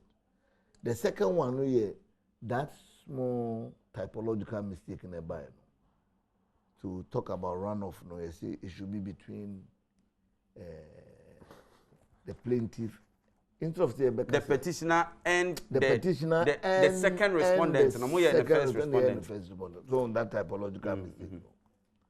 And yes, normally, lawyer be or him said, such typological mistake, no, you can even correct it on the floor of the court. In the courtroom, you correct it. And one say, my lord, this typological mistake is here. So it's okay, then on the court to the amount, no, why, no sign. But sometimes you want to do it neat because some person way. So you want to present it in a new one, and that is what. But presenting new one, you have to seek leave of the court to do that. The same thing, Grano, on the floor of the court, no Grano, you seek leave of the court. Now they are correct. So what must say? You can tell the court, oh, there's this mistake. These are small typological mistakes are normal things that happen in court every day, day in, day out. Lawyer be or him, it happens. So it's not fatal, it's not injurious to the case. So it doesn't affect the substance of the case. So those small things can be done. But the mistakes means court will not allow you to change because it is fatal or it affects. Sometimes court will even ask you to say, then withdraw the whole case, now file it there for fraud. So what must say? Hey, if it's injurious, it depends on the level of the fatality and the gravity or the gravity of the seriousness of the mistake. So what must say? So definitely what happened yesterday. It's not the course of court, no. Because now we expect as lawyers. Oh, but when you say enya dia umbe mo nya free ways, I say mo can bibia. But you see sometimes we feel them because the lawyers on the other side are respected lawyers, very respected lawyers, seniors. So what must say? And to woman no, now me expect they would have proposed this. But I mean, say no can obia person make sure say it makes sense, not that easy for each person. But the Supreme Court say what we were seeking was right. And no mind up to 4 o'clock and run and say and file, which we have done that long time. And that also I must say a first and second respondent. As for the service, it depends on the bailiffs. It's not okay. Us. So what must say? Court service no. In the say file. As to whether it has been served or not, who proof of service in it's first sitting on the free mobile and more okay so far. Oh no, what we can say is that this is, you see, it's law. we follow law. You go to court and know that there are two things you are going to face in court. You are going to face the law and facts. So I must say, I am on for court. You're going to come and say, no, in court, no, there's law, there's legal issues that you have to comply, and there is also facts. So I must say, but the facts must sit on the law. In this, what will be quite antina answer. I want to watch some court. I will quite a fossil at the court. One first, I can't so what's more the cry bed. You were running in time. I was so the call. Society, I'm no one farmer. All the ways, but after 21 days, couldn't even farm a so, into one farm, so it is about law and facts. So funny, the Americans see, no, I mean, basically, it's about law. So what must say is about law and procedure, and the actually I hear those things. But facts, Nankasana, some Nankasana, Yebe and no, Yebe start your custom because some Nankasa okay. I think I know ever. I know you my Tuesday now. Tuesday never started. Tuesday never before they bear some pre-try matters. Now it might set the be correct. And Sanabia case na all right. Dr. Koboy. Nana. When you say Baba is a Muslim. Yankupon ana Allah like they say no. Or kwan bia or the chair niama. Emma ya yehwe de na ye de abisa ye hunsem. Usha court na NDC akono. Usha omo petition John Dramani Mahama petition na.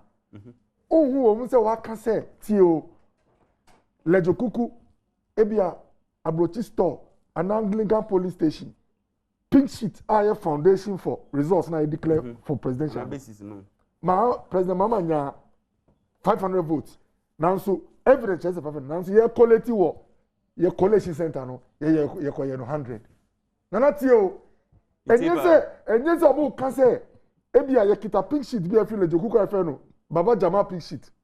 Sorry, police station. 1,000 votes was for President Akufo-Addo. Now, so it doesn't exist. Police station and me is records. Just say you find a way to smuggle it. That's not what they are saying, you know. Out of their 35 paragraphs, you know, about 30 paragraphs, which is more than 90%, is talking about me big sister, any minya, Jean Mensa. The Omukan said that already the results, no, or declare or your declaration, no. Figure or boy, no. Say a valid vote, no. Say you say no. President Akufo-Addo on to me 50%. Tio, now I have it here. Nana, I was say young man Crawford see the econo. Before friend the gravamen of their case. Gravamen just say e be ekosi. Ni say all board results no see. The total valid votes 13,434,574. That's 30.4 million plus. But that should have been the total vote cast. Tio, normally total vote cast. Yes, your total vote cast, your total valid correct votes, because rejected ballot. Exactly. And let me show me dictionary. I put the right word for it. If your mouth figure, not even inform Okitano, Tio. You throw 30.4 as votes cast. Now who declare no? Who call no as valid votes are? The word for it in English is to misread. But what I say? Just say you have the right thing, but you miss what? Read it. Tio, and it's funny. Omu drew court. The first thing that happened is say, Omu call for runoff between the petitioner and the second respondent. Omu go between the first respondent and the second. But what I say? Usha, the petitioner and the first. That's what they intended. But yes, I'm their intention is the petitioner and the second respondent. Absolutely. But the Omotroye petitioner and the first respondent. Absolutely.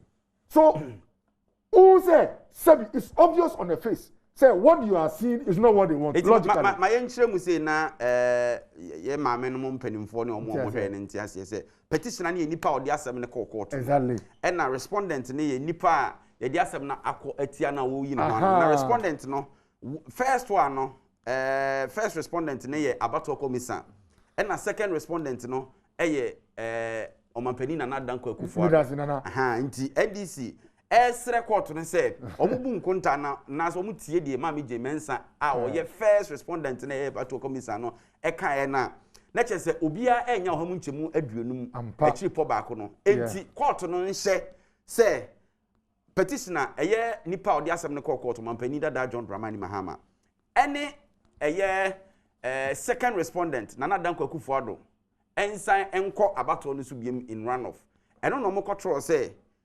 nana omampani dada John Dramani Mahama any first respondent abato commission mum na enko gina abato no samfum so no ho asem yake nti omo yemfum so na me de me senior brother see so no kan no edro no ne voice no e confirm say typological error yes, typo. Error. Now, there is evidence. It's on the figures which have been gazetted. Say, Mamino also made an error. Or no, send me kind maybe I have voice, no. Meaning that I say voice or pronunciation error. But obviously, she misread what was in front of her. Now, guess what she did? Send a more basse. Move up correct. Musia, say, your lawyer's classy, my opinion, correct, and obviously, no.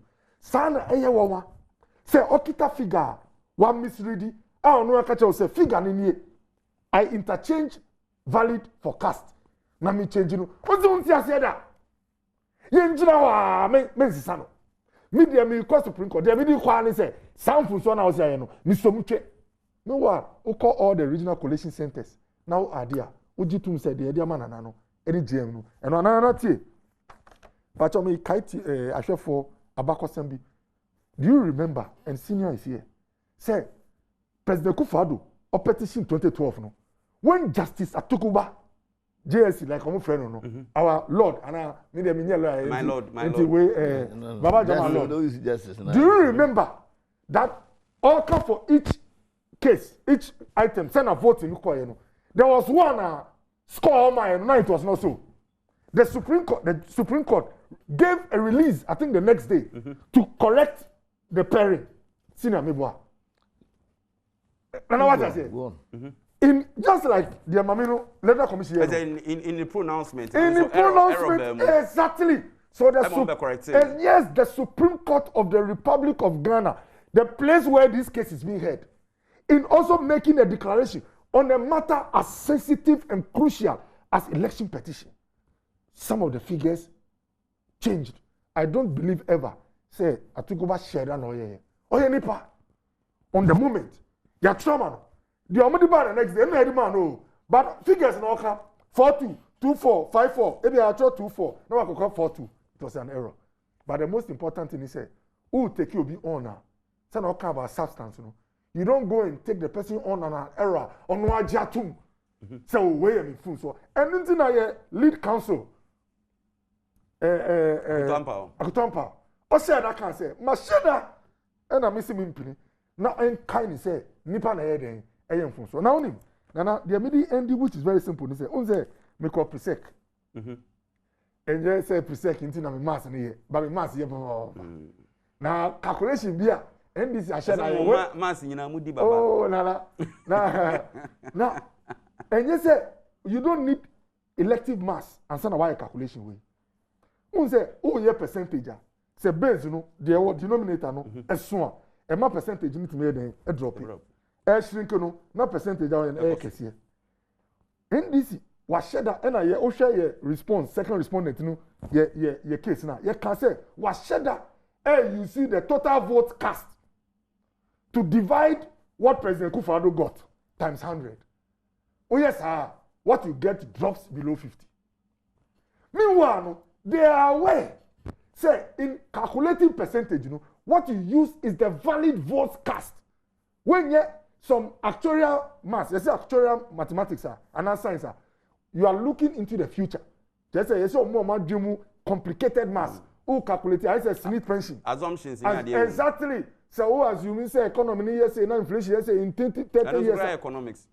But when you know, sir, where now what shedda akofa figure esu mame na catch you say me paucho de me catch you say valid vote no na a vote cast krata already no vote valid vote we can vote cast we catch you wa still no say media o error wa ye no and na media no that simple sir oh no that's exactly what I am coming to only me never yes you say they kind of simple oh no see nyankopon na me danasi say wama me ko school kakra when God gives you a good brain whether adeno is in law is in maths is in English it's in economics at least you have an iota of the founder understanding me see when more if the denominator becomes big what I say I said say those church are demon ka obet ma ka cancel no oh no bisa lawyers no na say without malice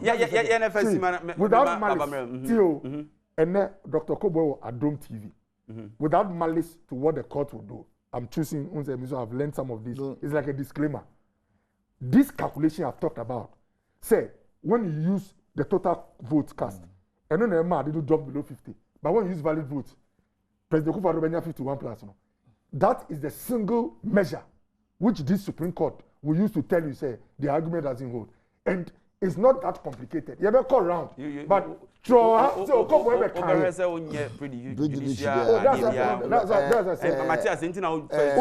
words I said without malice everything we say here is to show how we understand the figures in fact their lawyers are speaking as to how they understand the laws.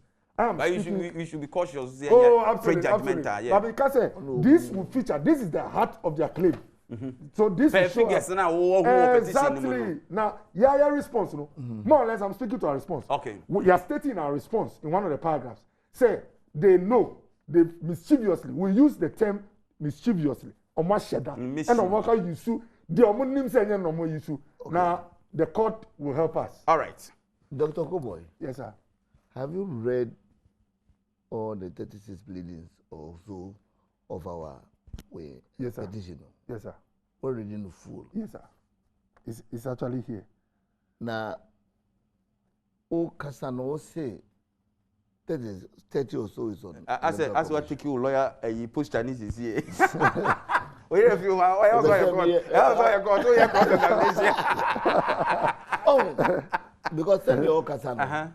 And I'm a man who say, me feel say, okay, so kind crowd, then maybe he didn't appreciate it the way it should be appreciated. So okay. I must say, because you see, yes, I'm not here. So, oko law mo.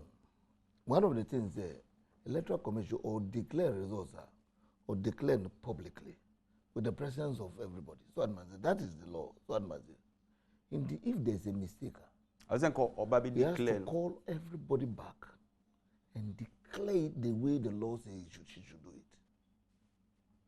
Now, why a mistake on the knife? Now what could turn them? Now the press statement say they are correct. Do you think it's right? Okay, boy, I think you are praising yourself with the law. Do you think it's right? Because you expect Senka or better press party. If there is a mistake you want to correct that, there is a process. You see, you don't sit in your room and come and say, "I'm correcting here." Mistake. Me tell the all can say the constitutionality of that declaration. And what's a public. And you see, the sad aspect of it is that Oko no Oko Gazette no. Tell me you, Dr. Goboy. 9 for now see mistake woman no. And no Oko Gazette here. Do you Gazette a mistake? So those things will come to play. Now but and then that simple saying here, I agree, your maths will be good. I also did some small ad maths in Laboni. But I told you, so, it's an encounter. I also marry. Oh, me good time there. What would the mention of them? You see, so it will not be that simple. When it comes to simple calculation, you must know, say, we are raising the issues of pardon. You're raising what you're vote pardon. Vote pardon. When you raising the issue, eh? Then I say, you have one polling station, say no. Because we have put them into cluster. So what must say? When we come here, as a partner, we can bring 20 polling stations pardon here then. Because we need to prove to the court. And we have given you bunch of pinches. Bunch. a police station by police station. And we are going to deal with them in that cluster. You can say, Mr. Kunim said 11 constituencies. There were mistakes in their calculation. Even on the pinches, almost some no. 11. Those errors. Oh, no, because you see, in calculation, when him say 2 plus 2 is 4. Yeah. There's nothing that can change it. So what matters here. Yeah. But so will be a quick calculation. No, or your calculation 2 plus 2, no, or 6. If you know, it changes on him. But they'll look at the significance of the two. No. You see, what you can't have an error-free. You have to know that our elections. Jamie, you have to know that our elections is won. Yeah. By 50% plus 1. No, but it doesn't mean that. But you see, in mathematics, you know, say the margin of error is always plus or minus 1. So when somebody gives you a margin of error of plus or minus 5, is that right?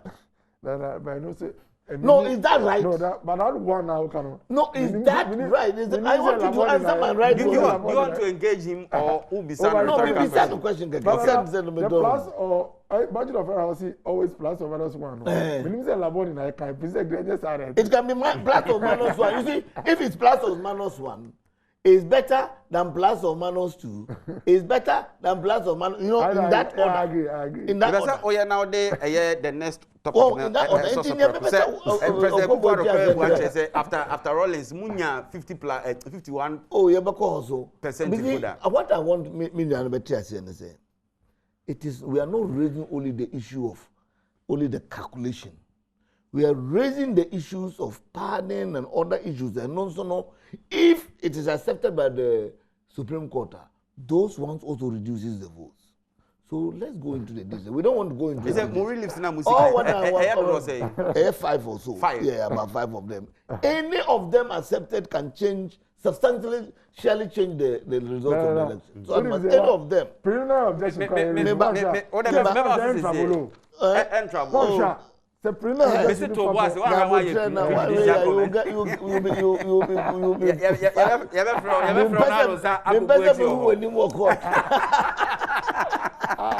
because you are too fine to be in court as an accused person. God must him. And in the Americans own arbitrary. Agrone fem. Are you confident? I'm telling you, I'm absolutely confident that we have a strong. I said we are absolutely confident because you see, the Electoral Commission responds to ground there, Abana. She has already admitted that she made a mistake. What we are raising, she has admitted that she made a mistake. What matter? A mistake in what sense? Oh, in the declaration, but not the tabulations and the calculations. No, but what based on what did she declare? In the case not in the tabulation, based on what did she declare? He declared based on the tabulation and whatever. So we'll go into the details of that. All right. So let's go to court. And then we'll start on Asama President Kamba. Oh, Sasamwa President winning elections. You see? It's not a fact. No more on 170 say Tama Mills winning, you know. It was so easy win for Mills and whatever. Mills, for the first time, we had 3 elections in Ghana. So it was just 2 elections. I must say 3. It wasn't a different election. But it wasn't a different election. To me, somebody said 3 elections. Do you know why we say 3 elections? You see, when you have a by-election or an election for an area, remember, it becomes a national election. Because all of us moved there. It looks like. Or on paper, practically it becomes a national election. It's because of the audience and the money attention. Exactly, because all national it was part of the 2008 runoff. But I agree, but you see, for example, what happened in Abuja. Because the president is making the same statement after 3 rounds of election in 2008. Akuta seat, no. Time I hear 2 about 6 police stations. You saw the attention that it covered in the whole country. That's why we also say it's 3 rounds, because practically, as practical politicians, we we are political practitioners. And the strategy. We are political practitioners. Approach. So political practitioners. Indeed, when it comes to we political practitioners, we know that type of election is a national election. So if the president says 3, I think he's right in that and pronouncing that. But you see, as to what you get or win, the most important thing is that by law, you must get 50% plus 1. Or pente be pente. Whatever it is, say we have 50% and a back up say bet toswa when we. It doesn't matter. The margin. It doesn't matter. Say especially local parliamentary election. Obi afatri ama parliament. Titles are now king. Afatri ama parliament. Or the buy. Obi have some 200 ama parliament. Maybe the 16, be the Obi have 60 ama parliament. Onya parliamentarian. Or a parliamentarian. Full parliamentarian. So this is not an issue I want to waste time on. All right. Dr. Bernardo Kobo, Mamin bo NDC abaso say finally no sebi omu jai burning of ties ni sa anyama no ema mo court. Yen dey burning ties mo dey mo papa man for glass. Ana me bo mo dey mo papa man for glass. Ya ba demonstrations mo si mo nya nwen beto aso. Oh no, you better so in defense of the matters of democracy. Nipa 8 na ewu ye no matters of democracy. Nipa 8 na. Yes, that president, you must move ye bi hia pa. Matters no. All right. Oh, ya kwata na ya so yi. Matters. Ankai bia. Otuku no mo catch no say President Mama nya 47%. That's what he had in 2020. Nanso enye say wa wini nanso mo pre run off ebia anka matters 8 no. And the small girl no gina baby na mo kobo no tu no. It's like you are making it look as if adult ngwan dey the point I want to make is that if the omo created the right impression say you win here nanso you could pre say run off beba because you give 50% too much.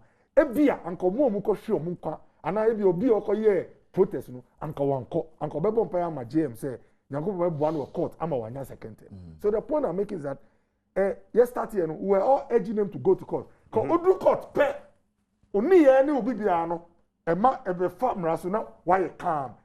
Enye court anka ye nim say anka ende ometima ja atum so omayemfunso na omo pacho ama oma correct. And a court process no nipa ba ko a ye fourth republic ono na wa ko ho achie Ghana nyina sa ha na ye fa so asam e wan Nanado dan ko fa enti papa ne de in fact o de hwan ne ko mi pacho no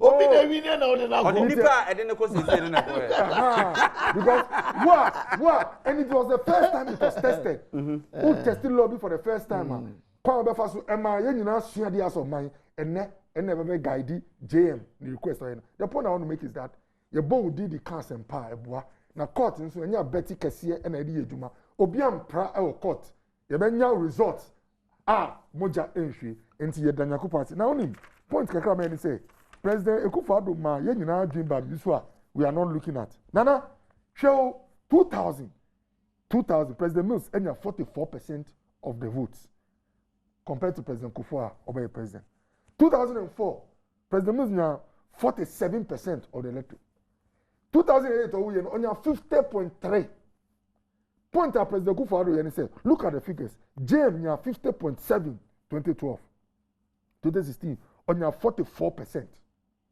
and 2020 47 the only 2 times are both Mills he so rest in peace any JM across here 50.3 50.7 the point President Kufuor was making is that if you look at the others expressing confidence in buying another part of it, my leader of mine, most of the time, it is clear on the side of the MPP. All right. And at any time they cross over, they cross by the breadth of... And yet 31st crossover. All right. Mamina was saying, and Dominic Donina, our reporter, Brekum and Potamo, Dominic Donina, you will show happy birthday, way free, Ochame, Kojama Kodakwa. Now, Mwamu Bisa, Kwamana, Asante Aseno.